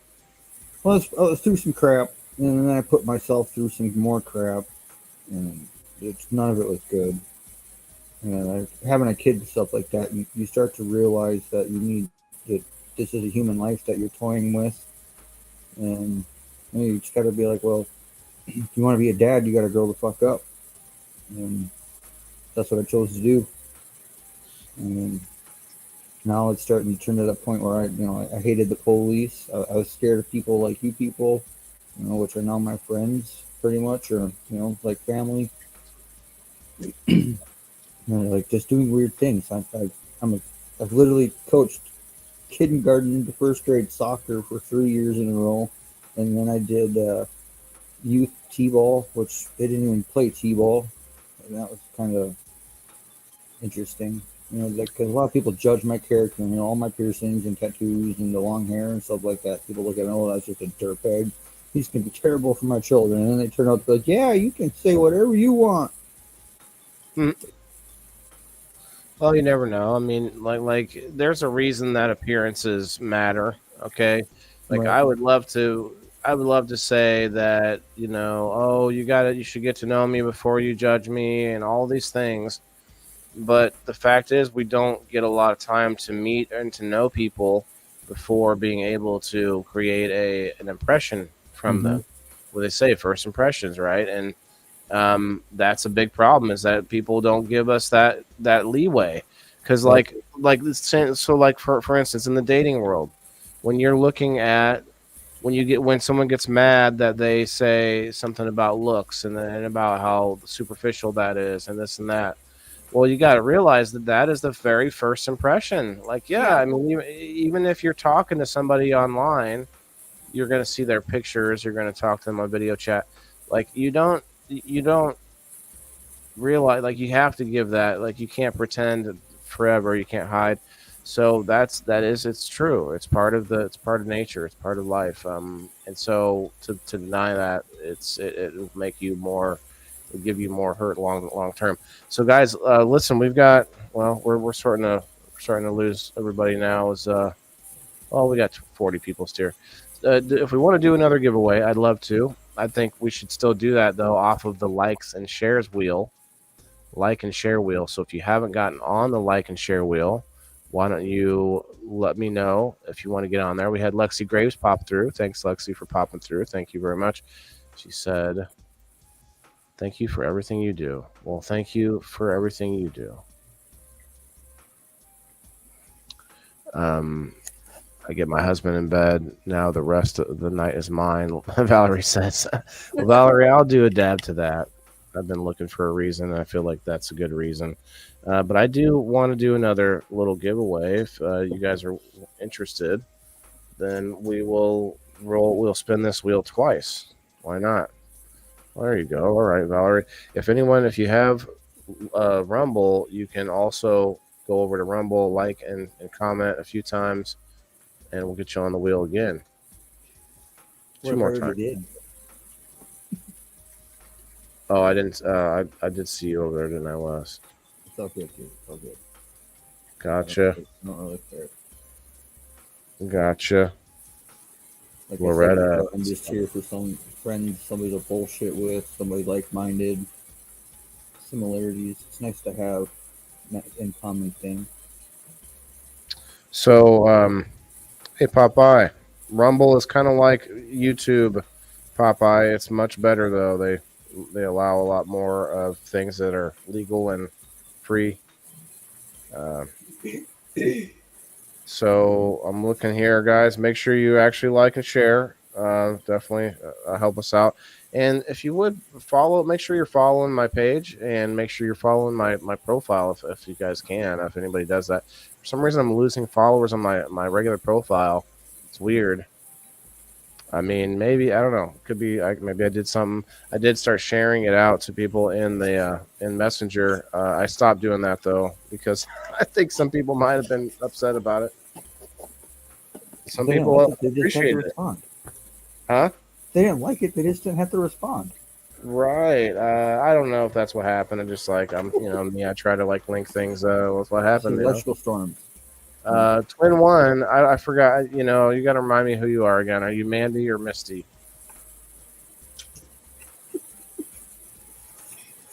Or neither? Because I can't remember everybody's alter egos. I know you. I know you're I know you, but I don't know which one you are. Of you, which one of you are you are? All right, we'll put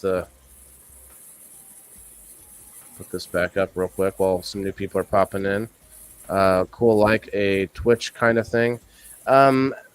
More like YouTube than Twitch. So so Twitch is much more for gamers, and the way that the video and everything is set up, it's much different.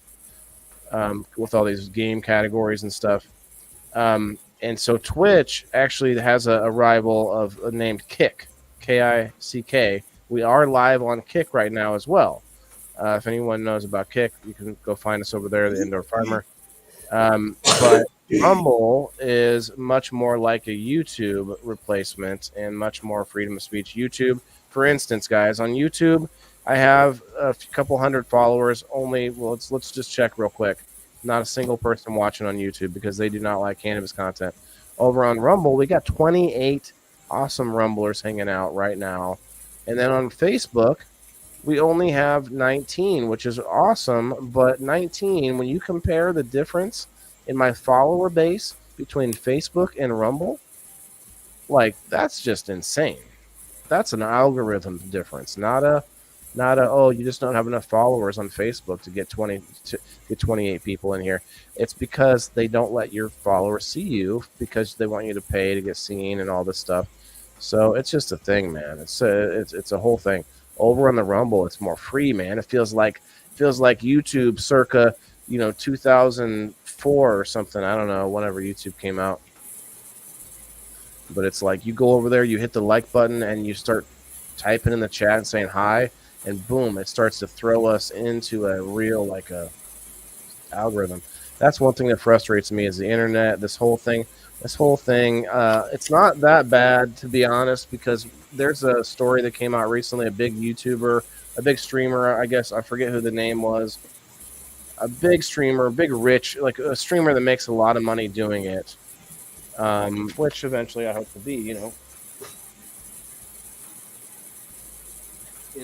the most humble way possible while I build my farm, of course. But my point is, this big streamer recently came out, complained about the stress of streaming, how stressful it is, and this and that, and it's like, bro, like, go lay some bricks, go like roof a house, go grow some food, whatever else. And because a bunch of other big streamers jumped on the bandwagon, was like, oh yeah, he's right and stuff.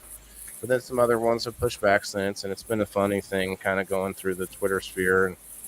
And yeah, it's a funny thing going on. Kick, I get lost over there. Yeah, that's a different one. Yeah, Kick is it's kind of like a Twitch type kind of version. But Rumble is pretty fun. Rumble, you go over to find the Indoor Farmer, all one word on Rumble with capital T. Go find us. Cheers, guys.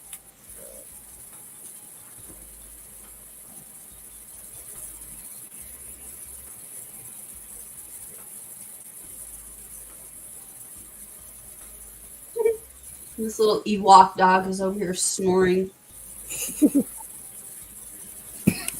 What's your cat's name? This cat is Mina, but I'm pet sitting a little Shih Tzu, and I call him an Ewok dog because he looks like an Ewok and he sounds like an Ewok. He makes all these funky little noises, but he's laying down over here behind my chair snoring. It's funny. Anybody else, if you haven't yet, let me know. If you liked and shared, get some tags if you could, please, and we'll get this going. And we'll get some beans out. Beans with the rolling tray, and then the initial roll is actually a spot in game night. If you don't want that, you definitely can give it back, but it's worth it. Imagine not being a supporter and like kind of wondering what game night's about, but then getting to win this first spin, you get to go check it out for free and actually possibly win some prizes. Oh, so Kim, I haven't heard back from them all, but I think I'm going to have some of the sponsors playing on this weekend. So I'm not sure how many are going to play or not, but I'm trying to get the sponsors to play. more on game night. I think it's fun because they pitch in too, right? And so the other rule change is that anybody who comes on screen to play as a captain, because everyone else gets to play in the comments. If you're somebody who wins this first roll, you get to play from the comments. You don't have to be on screen. You don't have to do anything. You just have to hang out while the game's played, unless you're a member, in which case you get hash and dash immunity for $2 a month. But my point of that whole thing was that every person that is able to come on screen to play gets a prize off the bat. So just for coming on to play now, so all 4 team captains get one of the sponsored prizes instantly. Cool. And then the winner of the 4 captains gets another one. And then we also have, I believe we still have a Graves art box to give away to one of the winners. We're gonna have a Grow Fan box, and once a month we give to one of the winners. So that it's really worth it to come on screen to play. I'm just saying. That's cool. Am I playing this weekend? I didn't play the last 2. I'm just telling you because you haven't played. Yes, I figured maybe you'd want to play. But if you're up to it at that time, but we'll see how it goes. Because if I can get 4 sponsors to play, I might just go with that because that would be a fun rival, kind of like a not rival, but like a fun like almost kind of like the celebrity what they call them. There's a word for it. Charity matches. Wes, bro, yeah. a lot of noise. Just try to mute when you go moving your phone around because it's like you're scraping. It sounds like you're scraping pots and pans somewhere. It's like, what's going on? Oh, he's in the kitchen. What's he making? What are we making in the kitchen? Chocolate milk. I'm fucking thirsty. What's up, Michelle? Michelle, like and share us out. Guys, don't just share us into some share hole somewhere. Try to share us somewhere different if you can. If you haven't shared, you've been sharing me everywhere. They're like the same all the time. You know what I mean? Sounds good for only sponsors. Yeah, I feel like that would be a fun one. They'd have some fun, and maybe we might ramp things up a little bit. We'll see. But like a celebrity charity event where they play a game and they give back to the, I donate the winnings to whatever. Whatever happens, something like that. It'll be fun. Young folks are showing me all these new apps. Well, Rumble doesn't have to be an app, Valerie. I'm a little old school too. Like if you have a computer, just a computer, you can go to the website like you could youtube.com. You can go to rumble.com. You can watch us right there. But there is an app. I use the app too.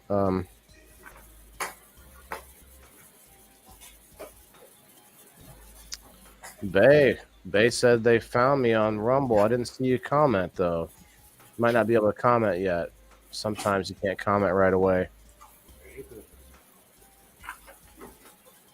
Let's look over here. We got Alan over on the Rumble. Okay, let me get you on the wheel a couple more times.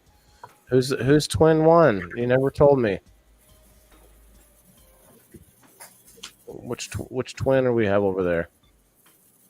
I know I ask you every time, but I can't seem to remember that one.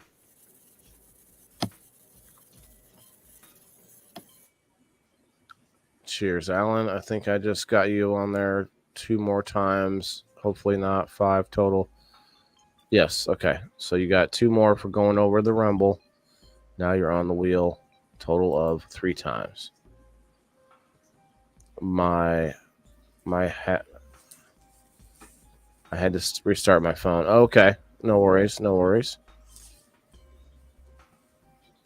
Misty Walker. Okay, Misty. Thank you. I'm sorry, Misty. I appreciate your name. I'm a twin myself, but I know I've asked you that at least 6 times. And I don't remember which one of you is a locals member. I know one of the 2 of you. I think you both need to be in there.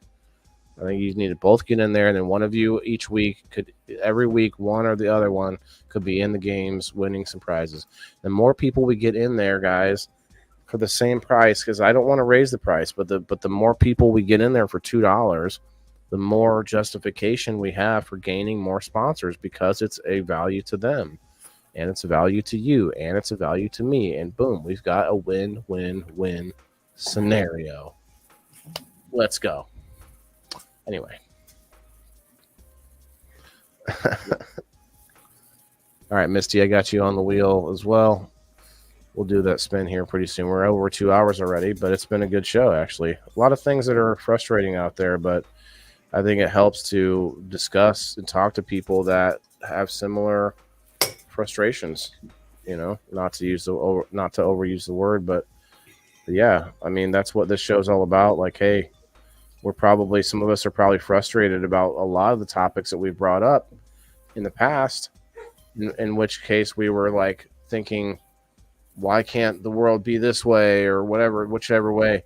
But what this show aims to do by giving perspective is to lessen some of that anxiety, lessen some of that anger and frustration about things, because you can bring yourself out of the situation. Like we said earlier, yeah, I'm gonna be less frustrated if I can think about it more like, oh, okay, this is just that person's issue, not mine, or oh, this is an inanimate object, I don't need to be angry at it. Okay, it's a thing.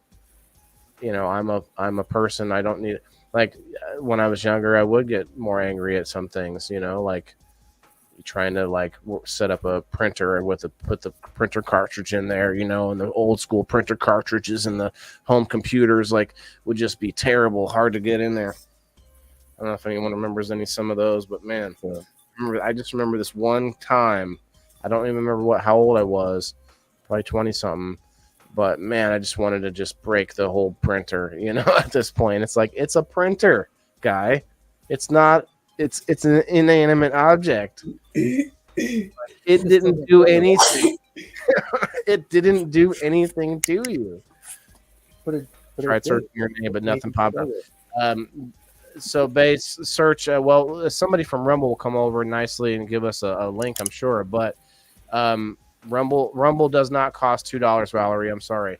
Rumble is free, but Locals is $2. Locals is where I my subscription service. Rumble owns Locals, and if you want to find Locals, it's pinned right underneath my video on Rumble. They have it set up like that. But anyway, the anger management, Elisa May. Yeah, that movie. Oh, that movie was frustrating, wasn't it? With Adam Sandler, anger management. Goose Fraba, yes. Goose blah blah. Not goose blah blah. I don't think that frustration is always negative. Okay. Yeah, I like that. I like that. Yeah. Well, okay. Is that a little bit kind of like what I was saying, like the high stress jobs or high energy jobs? Frustration in a way where it's like you're supposed to be problem solving on a purpose kind of thing? Well, no, not necessarily, but like you're good at handling it. Say that boredom is, thanks, Margaret, the mother of all invention, right? Okay. Well, frustration, like if you're frustrated with something, it's an instrument of change. It can be. You know, but a lot of times people get frustrated and all they want to do is bitch and complain.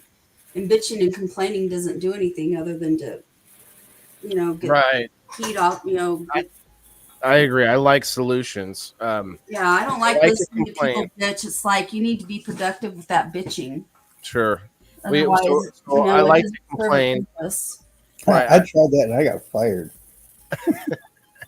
Well, I like to complain like the next person, but then I like to go, well, then what can I do about it, right?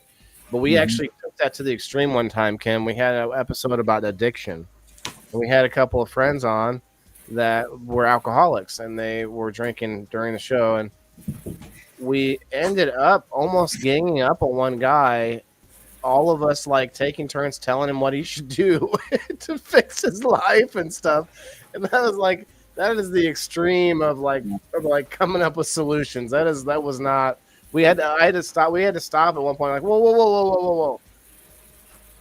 We got to lay off of him. Like, none of us have any room to speak on how to tell someone what to do. It was kind of a funny moment, but at the same time, realization of like, hey, you don't. Yes, you might have good intentions, but you can't force people to to be the way that you hope they would be. You know, that's in any situation. Yeah. We're all changing, we're all drifting apart, but that's because we are all vibrating and moving. No living thing sits still. Um, and we just have to realize that you know, there's a pattern to some of this, and I personally believe it's it's a larger pattern than what we can see, obviously, and so much more out there. So found me. All right. Okay. We'll see. Says thanks for the link. Yes, Margaret. Thank you very much. Appreciate that. At I least I find made it it. frustrating that my microgreens trays didn't come with instructions. Oh, speaking of, I need to water my. Thank you. You're welcome. I had to look it up on YouTube on how to use the damn things. Oh, they're growing, you guys. They're growing. And I ordered more than I needed to. Did you get them from Stewart Microgreens? No. The microgreens I got, the first ones I got from some company in Oklahoma that was doing like a survival stuff. And yeah, some mustard microgreens, and then I have some alfalfa microgreens from this other company that I just purchased them from. All right, What's look at that? that. That's good coloration. What are you growing? Is that good? It's a spicy. It's a spicy. I forget what it is, but it's Yeah. spicy.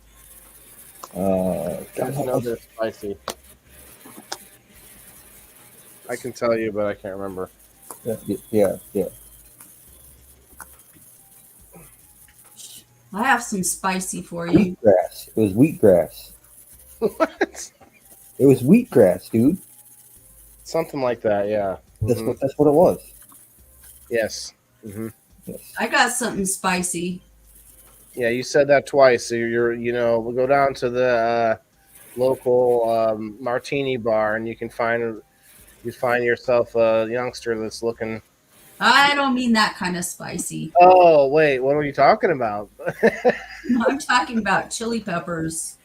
Wait, she said that, Wes. Like, come here, give me something. Right. She was like, hey, I got something spicy. something Maybe a spicy. taco. Woo!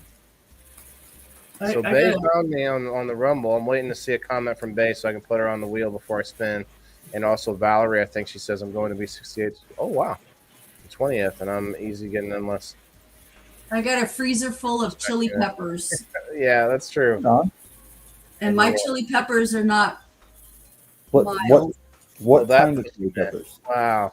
Man, What kind? What strain? you had me. I have Barker and I have Lumbre. Okay.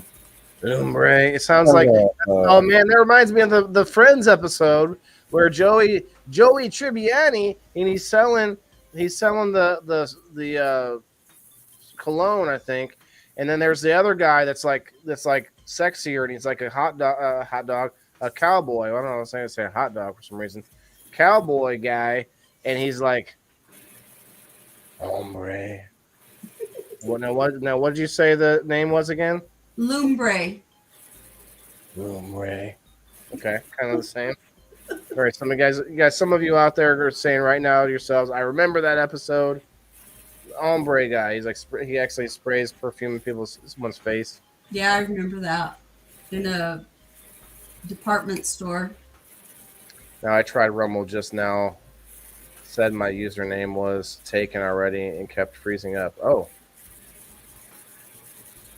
Had to take all those chilies and turn it into Well, sauce. I wouldn't say it was Rumble's fault, Popeye, brother. Right now, there's a bunch of companies are being affected with this cyber issue.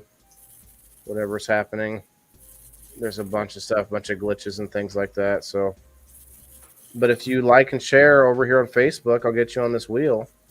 So speaking of like glitches and all this computer stuff, right before the pandemic in 2019, Hi, Susan. like it was like August, I want to say, our computer system got hacked. It got taken over by ransomware, and it shut our computer systems down. And from August until like the end of November, I want to say, we had no way to use our computers, our school computers. It shut our system down. And they, it was ransomware. So in order to get our system unlocked, they were demanding millions of dollars or whatever to pay to get our systems unlocked.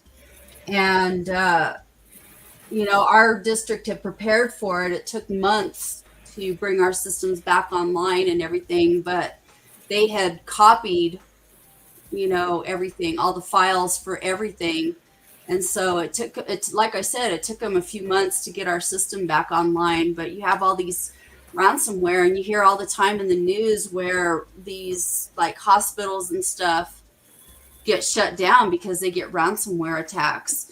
And what causes it is with our system, what it was they send out emails and somebody clicked a link. And it's like a little time bomb. And, you could click on a link, and then like a month or two down the road, all of a sudden you get a ransomware attack out of it. And they take the system hostage. And that's been happening a lot. And those people are out of like Russia,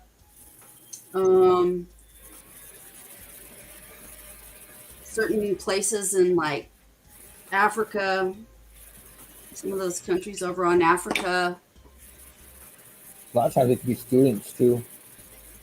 Yeah, you've had a few, but most of them are out of the country that do it. Did you see Beekeeper? Is that way? Beekeeper. Movie Beekeeper with Jason Statham, recent movie. Oh, no, I don't really watch a lot of movies. It's well, I like certain kinds, and that's a good one. I'm not going to spoil too much of it, but there is a cyber sort of how do you put it? Operation, I guess, that trying a different browser bay. Okay, I'll give you a minute. I'm in no hurry, actually. No kid tonight.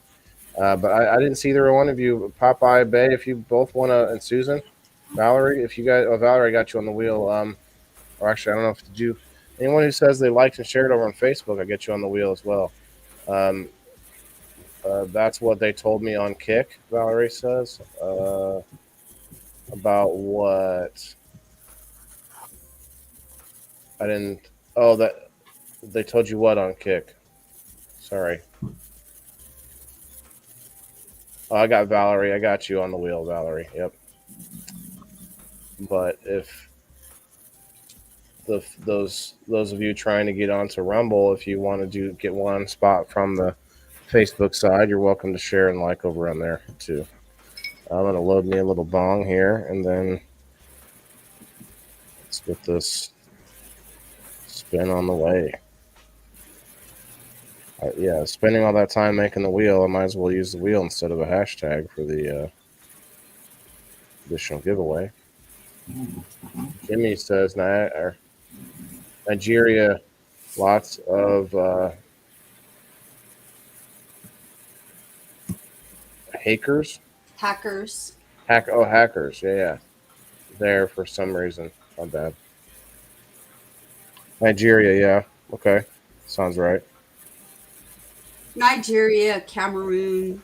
I don't know. There's certain places that are known for that stuff, but most of these cyber attacks are not American. Yeah, but like I don't know, the world is getting so. It's kind of crazy how the world is becoming so connected, almost without. Like, there's people out there that are trying to make it connected. They call it different things, There's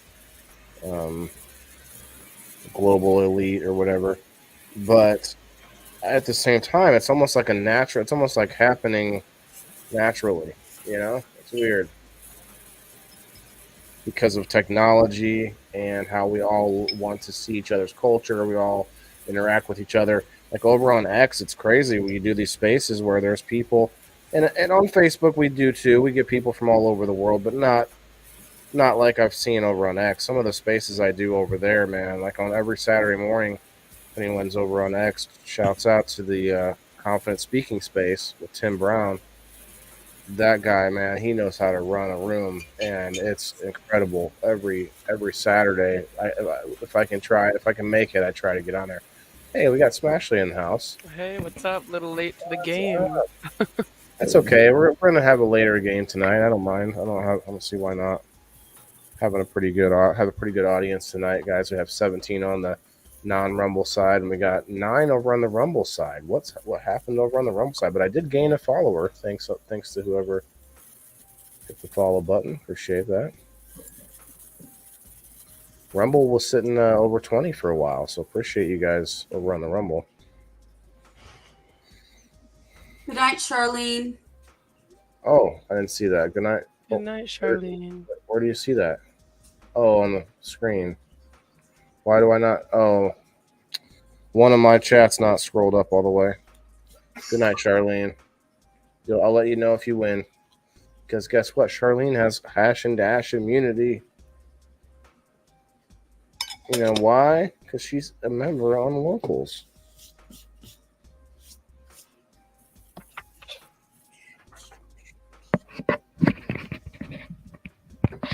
You know, there are some cool things, though, over on Kick.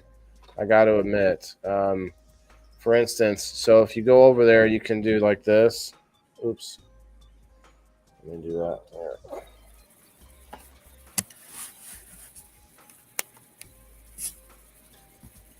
So do I have to? Maybe I have to turn it on or something. Maybe I don't have it turned on. Twisted Canvas has his like set up with some really cool.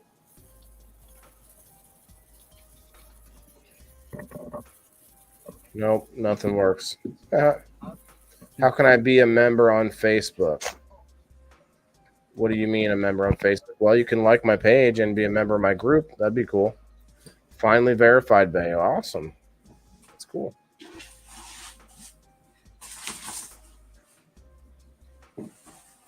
Let's get back to something like this, maybe. There we go. Smashley, how you doing? You got anything to add on the topic tonight? I know you have lots of kids, so that kid, let's show that kid again real fast before you speak. Man, this kid. Oh, I was muted. Yeah.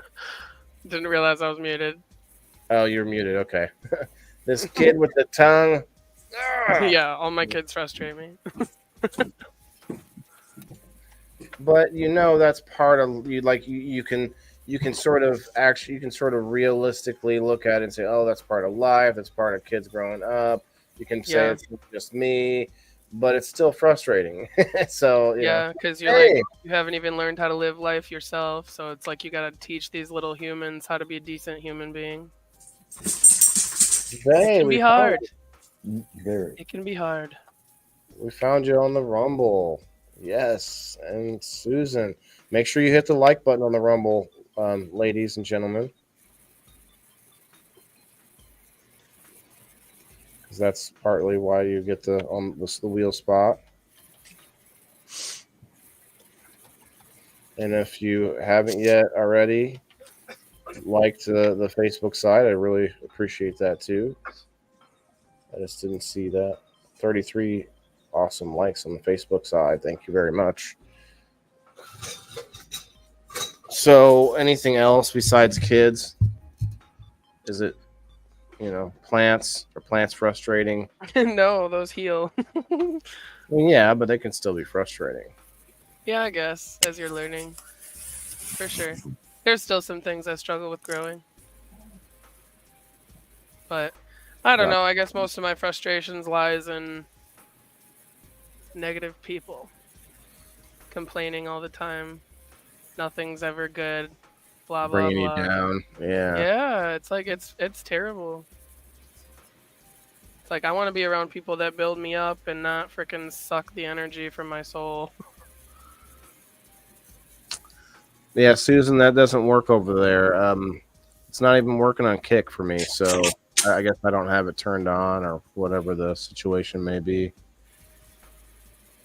But there are these cool commands that you can do on Kick that involve like gambling and like fighting each other in the comments with points. It's crazy. That would be something to be using on game night for sure.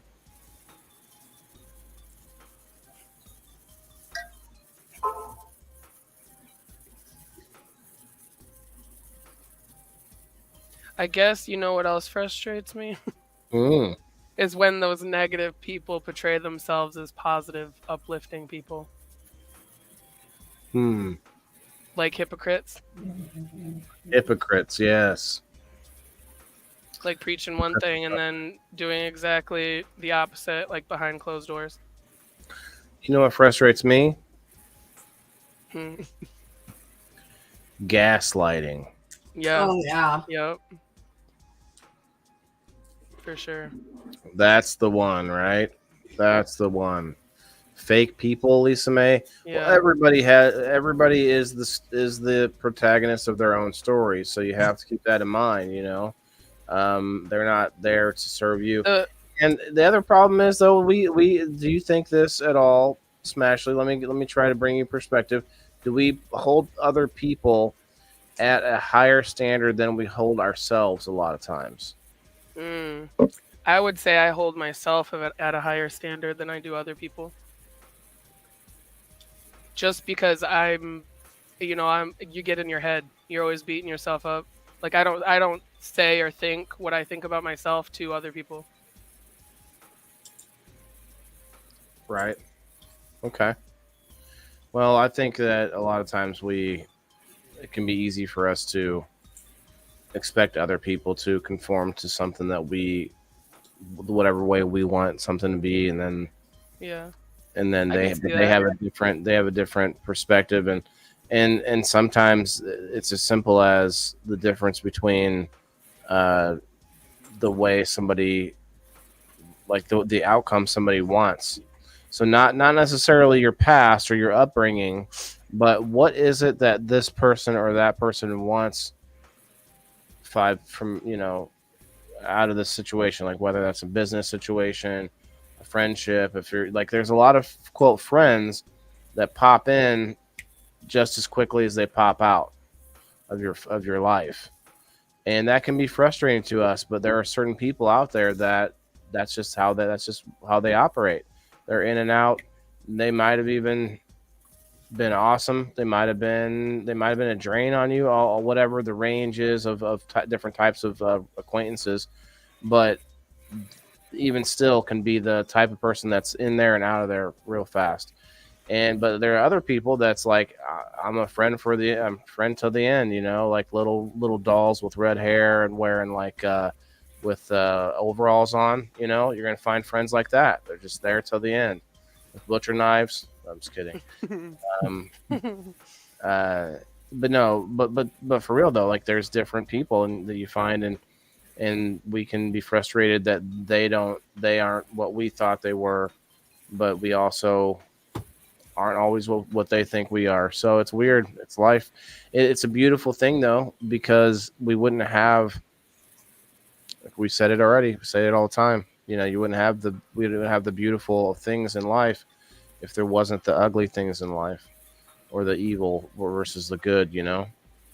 Some people think you can eradicate the evil. Well, maybe you can tip the scales a bit, but you can't get rid of it. It's the yin to the yang. I think it takes time to get to know people anyway, so that's gonna come with time, whether or But not you people truly change. can vibe with somebody. But then maybe your paths will cross again when that change has come. But not Possibly. everybody is meant to be in your life.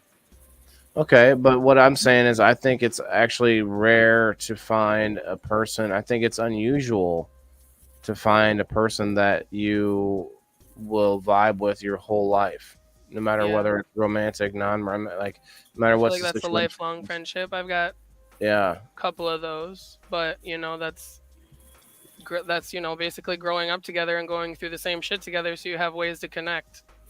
you're pretty young still. I think it's. I'm just saying, like, it's the people. What I mean is, we change ourselves. We change so much in our life that it's hard for us to keep up with our own changes.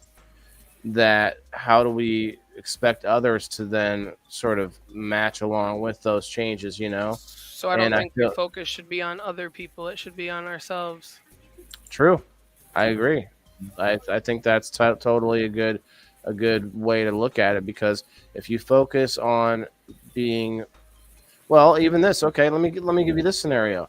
Even if you focus on being a better person and say you succeed and you start changing a lot of things in your life, you end up dropping a lot of people in your life too. Hmm. And I know that firsthand. I just mean to say, like, no matter if it's good or a bad change, just by you changing in life, so you can't really stay the same. It's almost No. impossible to do that. So that change alone is what I think helps to make people drift and not see each other anymore. Like, who is this person now? It's like, well, it's the same person, but with this many more years of life on them. So we just gotta, think about it a little bit more. I think I'm seeing some agreements in the audience here. Shane says, or at least it says, if you love and care for somebody, then you'll expect them.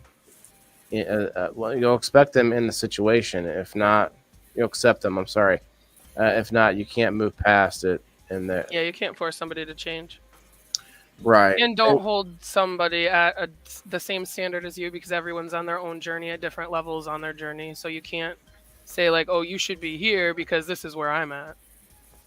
I think our life expectancy going up now, actually recently, has gone back down a little bit, but going up from, say, the sort of Wild West days where if you lived to till you were 37, you were pretty lucky, that kind of thing.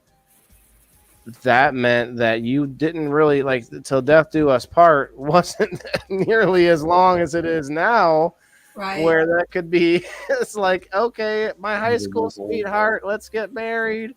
And okay, here I am, 95 years old, ready to go kick the bucket. And we've been married for, 90% of my life. Like, that would be weird, but that it's hard because we changed so much in that time, and plus the whole world around us is changing so much. That can be frustrating. Like, you cannot keep up with all the things. Like I'm telling some of these audience members about the new app and everything. So like Susan says, she's agreeing with both of us. Yeah, like you can both have points of. A lot of times when we have discussions, people want to have an opposing point. You can have a different point, but it doesn't have to like be in opposition. It can be furthering or in complementary. So yeah, I do appreciate that.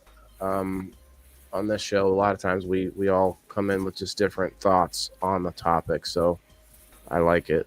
We've had some people that argue and things, but it's not really that productive. I forgot what I was saying before that. But oh yeah, showing people new apps. They're learning about Rumble and things. But there are hundreds of apps like that I don't know about that are video apps, that are whatever apps, Facebook alternative apps. There's hundreds of them that I couldn't even name. But the ones that bubble to the top are the ones that I'm going to pay a little bit more attention to, that for whatever reason. So that's why I like it. Kat, I'm so late. Well, whatever, Kat. We're fine. We're still I here. haven't seen her in a while. What's up, Kat? We're gonna do some giveaways, Kat. If you want to come up for a minute. Don't just stop. Don't just go popping through. Finally started watching the new Avatar movie. The new Avatar movie. Oh, you mean the new like series of So it must be good. She got sucked into it. I was the eyeballing that the other day. You said what? Me. Yeah, what did you just say? Oh yeah, she said she got sucked into it, so it must be good. I was eyeballing that show the other day. Oh, you were eyeballing it the other day. Yeah, I saw that too. I actually saw some reviews where they were kind of trashing it, but let's say yeah, that I like the cartoon the best. My sister lived in 99. I wanted to be like them, and my grandma drove a car until she was 96. Valerie, holy cow! Wow. Whoa. Avatar: Way of the Water, not new anymore. I'm burnt. Like 2 years old. Oh, okay. The Way of the Water. That was the sequel to the movies, that the M. Night Shyamalan version, right? think so. But yeah, this is crazy. Did you guys see this? Yeah, so that's a rarity, Valerie. First of all, it's rare now, especially now, to get to 90 something or 100 because of all the stuff that's been going on, all the craziness, all the cancer that's happening nowadays.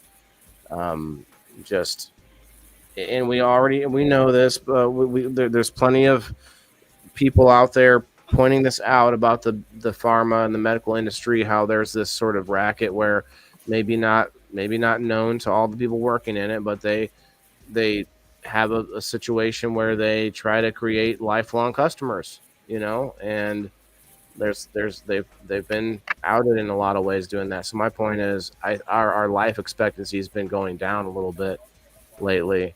Yeah, this is like the first generation of kids that are not going to outlive their parents due to just lack of nutrition. Yeah, we're just feeding them. We're stuffing ourselves full of wheat and bread and stuff. And I'm not gonna lie, it's one of my favorite things, sugars and I try not to. I try to step away from it. It's hard. It's hard. Like right now, right this second, a little piece of me is upset or sad, I guess, or whatever the term is, that I don't have any. There's nothing in the house that's like cookies or any kind of anything. There's not, like, the only thing I could do it's is not make a bad thing to have this stuff. You can just make healthier versions.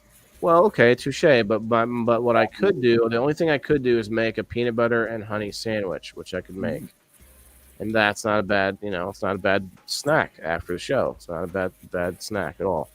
So it's not a bad alternative. Got a little dash of cinnamon on that. All right, so I'm not seeing anybody. If anybody else wanted to get in on this, I guess they would say so. So I'm going to do the spin. Kat, come on up if you want. If you're still here. Talk about what frustrates you. She may be. Meow, meow, meow, meow. She might be maybe in different communication mode. Meow, meow, meow.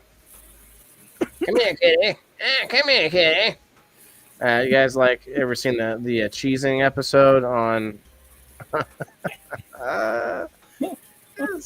Michelle Paris? If you liked and shared, I'm looking for people that say it, and I don't think I got you on. I will though. I don't want to assume. I love you, but I'm not going to assume. Okay. I don't want to be unfair. There's probably a good 10 people that I can almost assume at this point that they're going to help me out by liking and sharing, but gotta keep it fair. Plus that comment helps too, though. The comment just saying that I liked and shared it helps. James with the 20 stars. Let's go, bro. Thank you very much. Appreciate that. James, if you want to get in on this giveaway, my friend, meow meow. That's what brought him in. He came in for the meow meow. All right. Yeah, I'll play. I'll bite. I'll be your Huckleberry. No, so if you want to get on the wheel, though, you just have to like and share on Facebook. You can get a couple of extra spots if you go over here to Rumble, where you see Susan typing on the screen there, and you can get 2 more spots if you like and comment over there. And then I said hello to you. Go back and look. I will just take what you just said, and you're already on the wheel. I just did it, but I believed you once you said you got me. That was almost the same. True, I got nitazine and fentanyl everywhere. Oh yeah. So that's what I mean. Like, they're just shoving all this stuff out there that's like, what? Why did we need a better pain medication? Like, oh, that's the ticket. I don't know, but that's what they used with me for my anesthesia yesterday. It was fentanyl and something. Oh snap! We have us a little treat here. We've got the Florida hippie dude in the house. What's up, dude? What's up? What's going on, everybody? Bro, we've got the well, you're just on the phone now, but I'm just on the phone now. Yeah. Did you ever get the rest of it set up or? So yeah, I got to download an app yet to my phone from my laptop. I think that's what my son said. I see. Yeah, there's always another step. That can be frustrating too, but it's like you gotta stop and be like, okay, what else can I do to get done what I want to do? There's always different ways to get technology. Like for me, when I'm trying to get screens done, what I want to show on the screen, I can like be like, okay, what else? What can I use another app or can I use something else? You know, Kat, you're driving. Well, are you driving home? Come on up. James Peacock or Pocock, sorry, with another 20 stars. Thanks, brother. I'm looking at my phone reading that. Even here on the small island, Newfoundland, we lost 4 out of 5 young people over the last few weeks from ODing. Boy, that's frustrating. The frustrating things that's what frustrates and gives me anxiety are the really big things out there that seem insurmountable almost, like the fact that some of our bureaucracy in many countries are tied to that distribution of said amounts that would overdose people, which are situations where people are getting medication that doesn't belong to them or being overprescribed, which we already know is a huge problem, the overprescription of medications. But Alan, before if you're going to hang out for a minute, I want to make sure you get a time to talk. If there's anything you want to add to the topic, make sure you let me know. Don't let us talk over you because we will pretty easily. Smashley's used to it. She'll just hang out and she'll wait till there'll be a lull at some point. I'll wait for the quiet moments. Right. The awkward silences.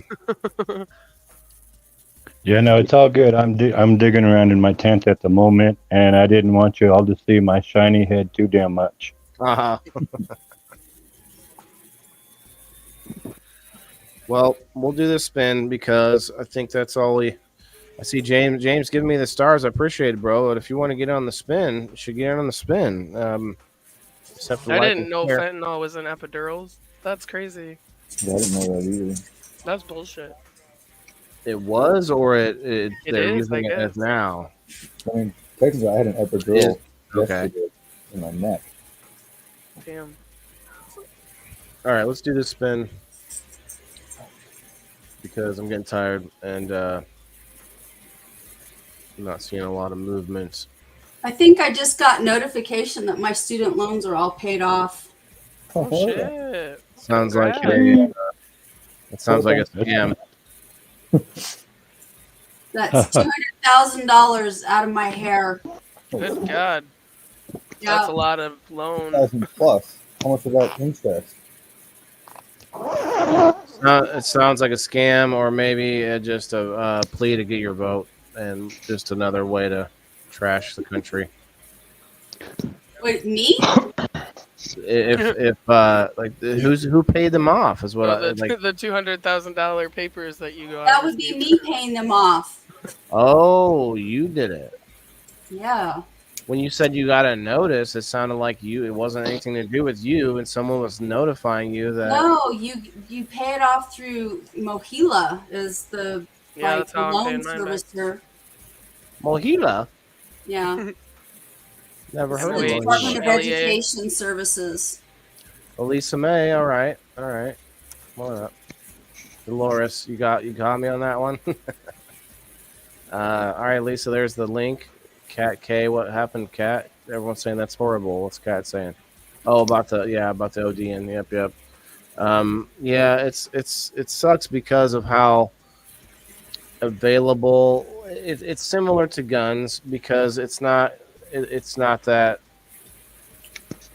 it's about the education around everything, like including the drugs. We think of the nice little shiny pill as a safe thing from the doctor.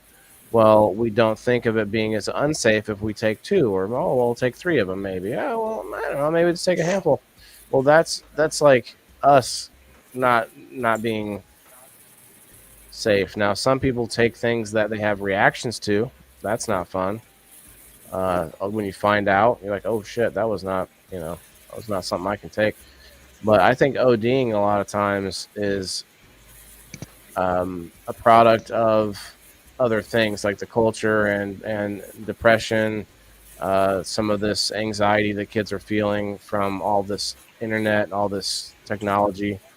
It's why you see a lot more suicides from it and different issues with online bullying, which is still kind of a thing. Susan says fentanyl is a method used to put people into a coma in the hospital. Yep. Pharmaceutical invention. Wow. Damn. It's also used as a regular painkiller. They give it to well, he's 9 now, but when he was 6, his appendix burst. Yeah, that's what they give him for pain. Does that know? Good luck, guys. This is for the GrowFam, or the GrowFam, not the GrowFam, but the game night spot.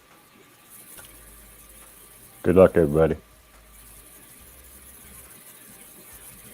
We've added a couple of new sponsors on game night.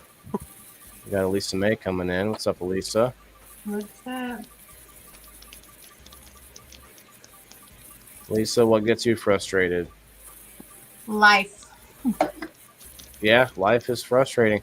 Like that's the thing is like we if we give ourselves a little perspective on that and say, oh man, oh that's right, this thing we call life and living in this universe, this world is a struggle. It is a struggle to be alive. So every time we struggle and get frustrated and get upset, that's just part of life. Brenda.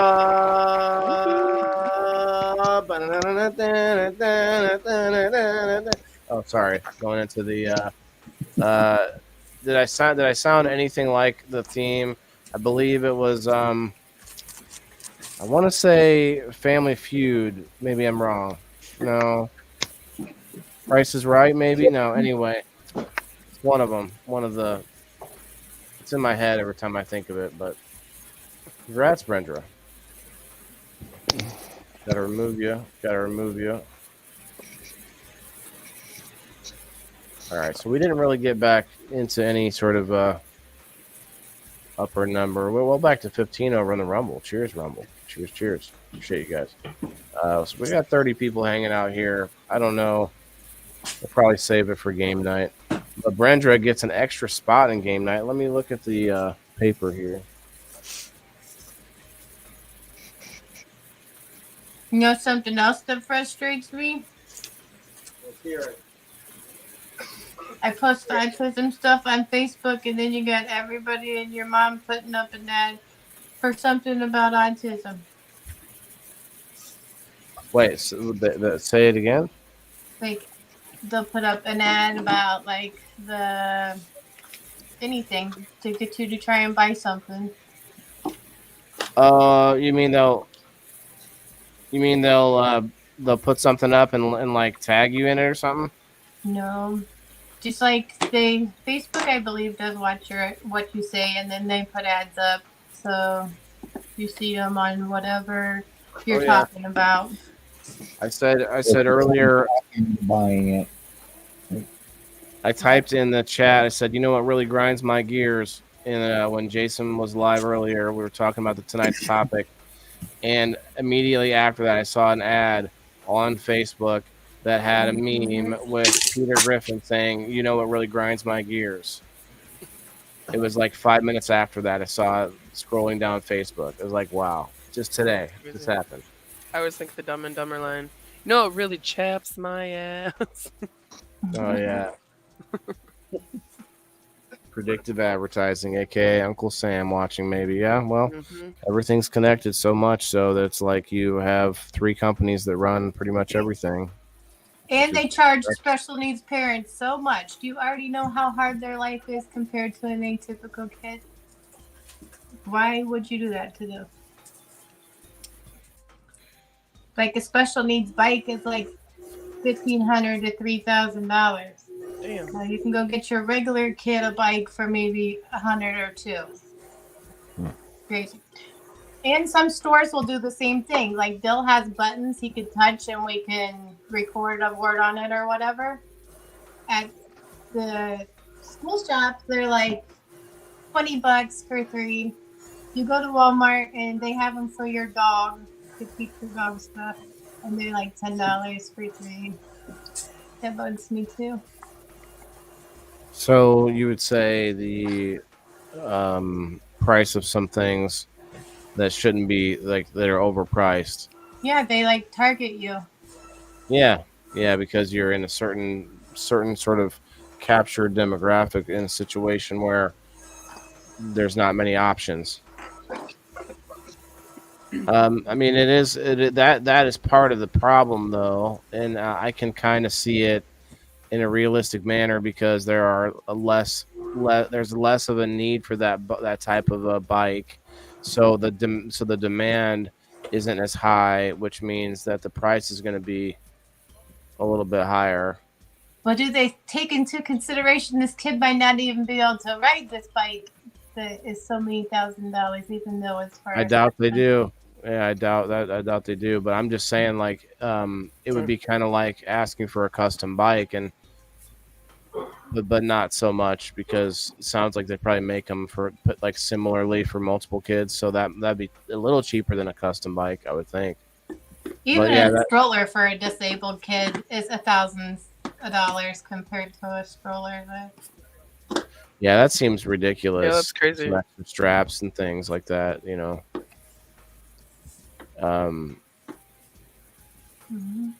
Is there any type of like even insurance or anything that would help, like buy things like that? Illinois is like really, really bad for helping kids with disabilities.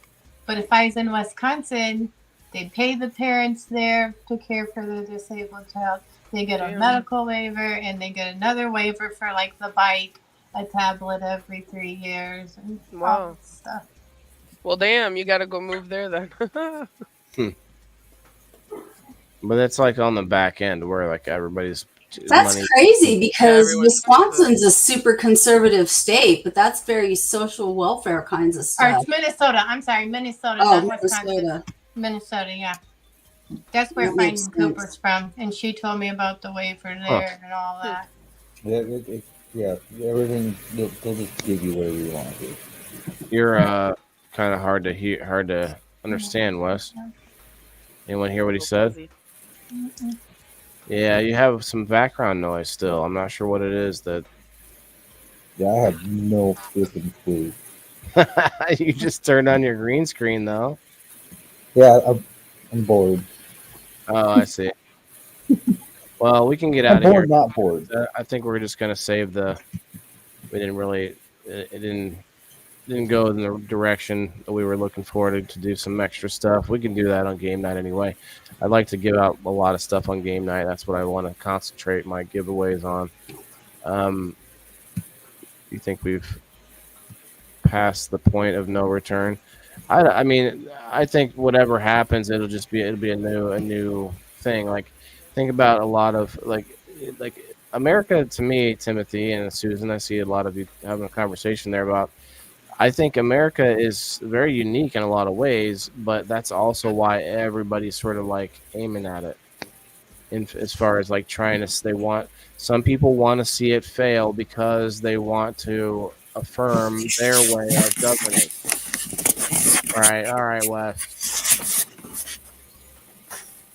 Like it literally sounds. I don't know what it is when you move it. It's like touching your mic or something. Because at that time, it was like somebody moonwalking across a floor. Or maybe not. Maybe it was more like, I don't know. I can't describe it. It was like ripping paper, maybe? No, that's not right. Styrofoam, maybe? Okay. Maybe that's a good one. Anyway, but let's go before I keep talking about worldly governments and stuff. But yeah, I think a lot of people just want to see us fail because they want to be like, oh, see, we were right to not really go to the way that they do things and stuff. That's kind of part of it. Anyway, good night, everybody. Good night, Margaret. Good night, Susan, Timothy. Good night, Shane. We got Smashy's Garden. We got Elisa May. Go check out the Florida Hippie Dude. We got Kim Axel from the you know what the Legit Being Review Remastered. But I forgot to do that in the beginning the way that we did last week. Anyway, next week we got Wes from I can't read the name because we're too small. Green something Gardens. Greenmore Gardens. Gardens. The GWG. Peace out, everybody. We'll see you on game night. in a Good couple night. Big days. buds, everybody. Peace. Actually, I don't even have my outro out in here yet, but Am I playing this week, Waylon?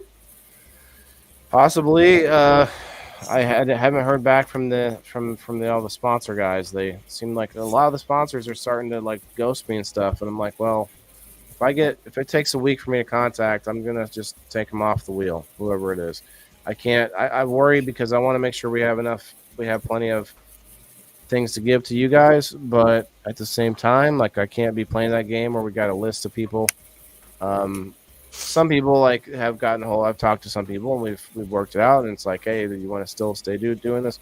Any sponsor at all that needs to take a break from it, no worries. I always love to love to have you come back anytime, but the idea is to lift all boats, right? The idea is for me to think about me doing this show still 5-10 years from now and a much bigger audience, and all of those sponsors that have been along with me on that ride are also being lifted up, and everybody and all of us are winning, you know what I mean? Yeah. So that's the idea. I don't plan on ever like everything I've done right lately has been to enhance the relationship between the sponsors and myself, because on Tuesdays I do a sponsor spotlight for one random sponsor from game night, which is like a much more individualized take on each sponsor, where we can have time to like look at what they have to offer on their websites or whatever.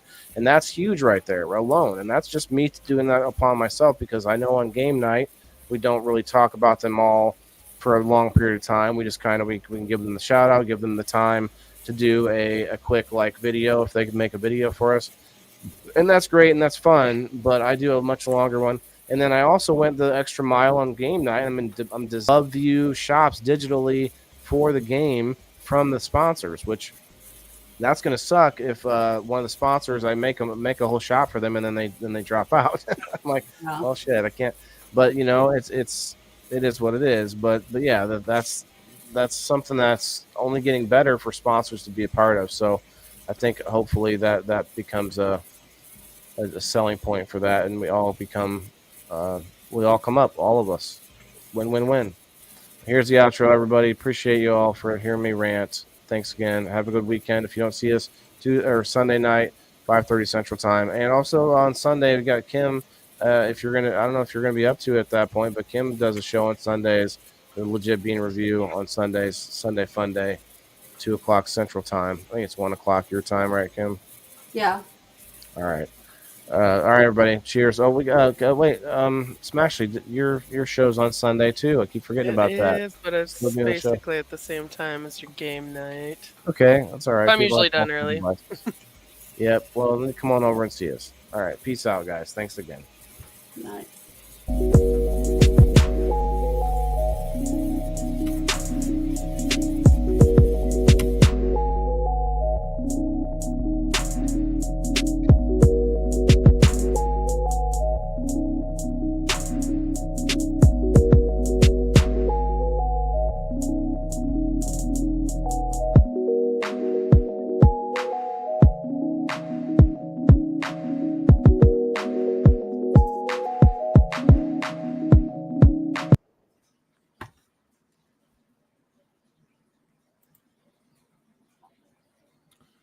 Good night, everybody.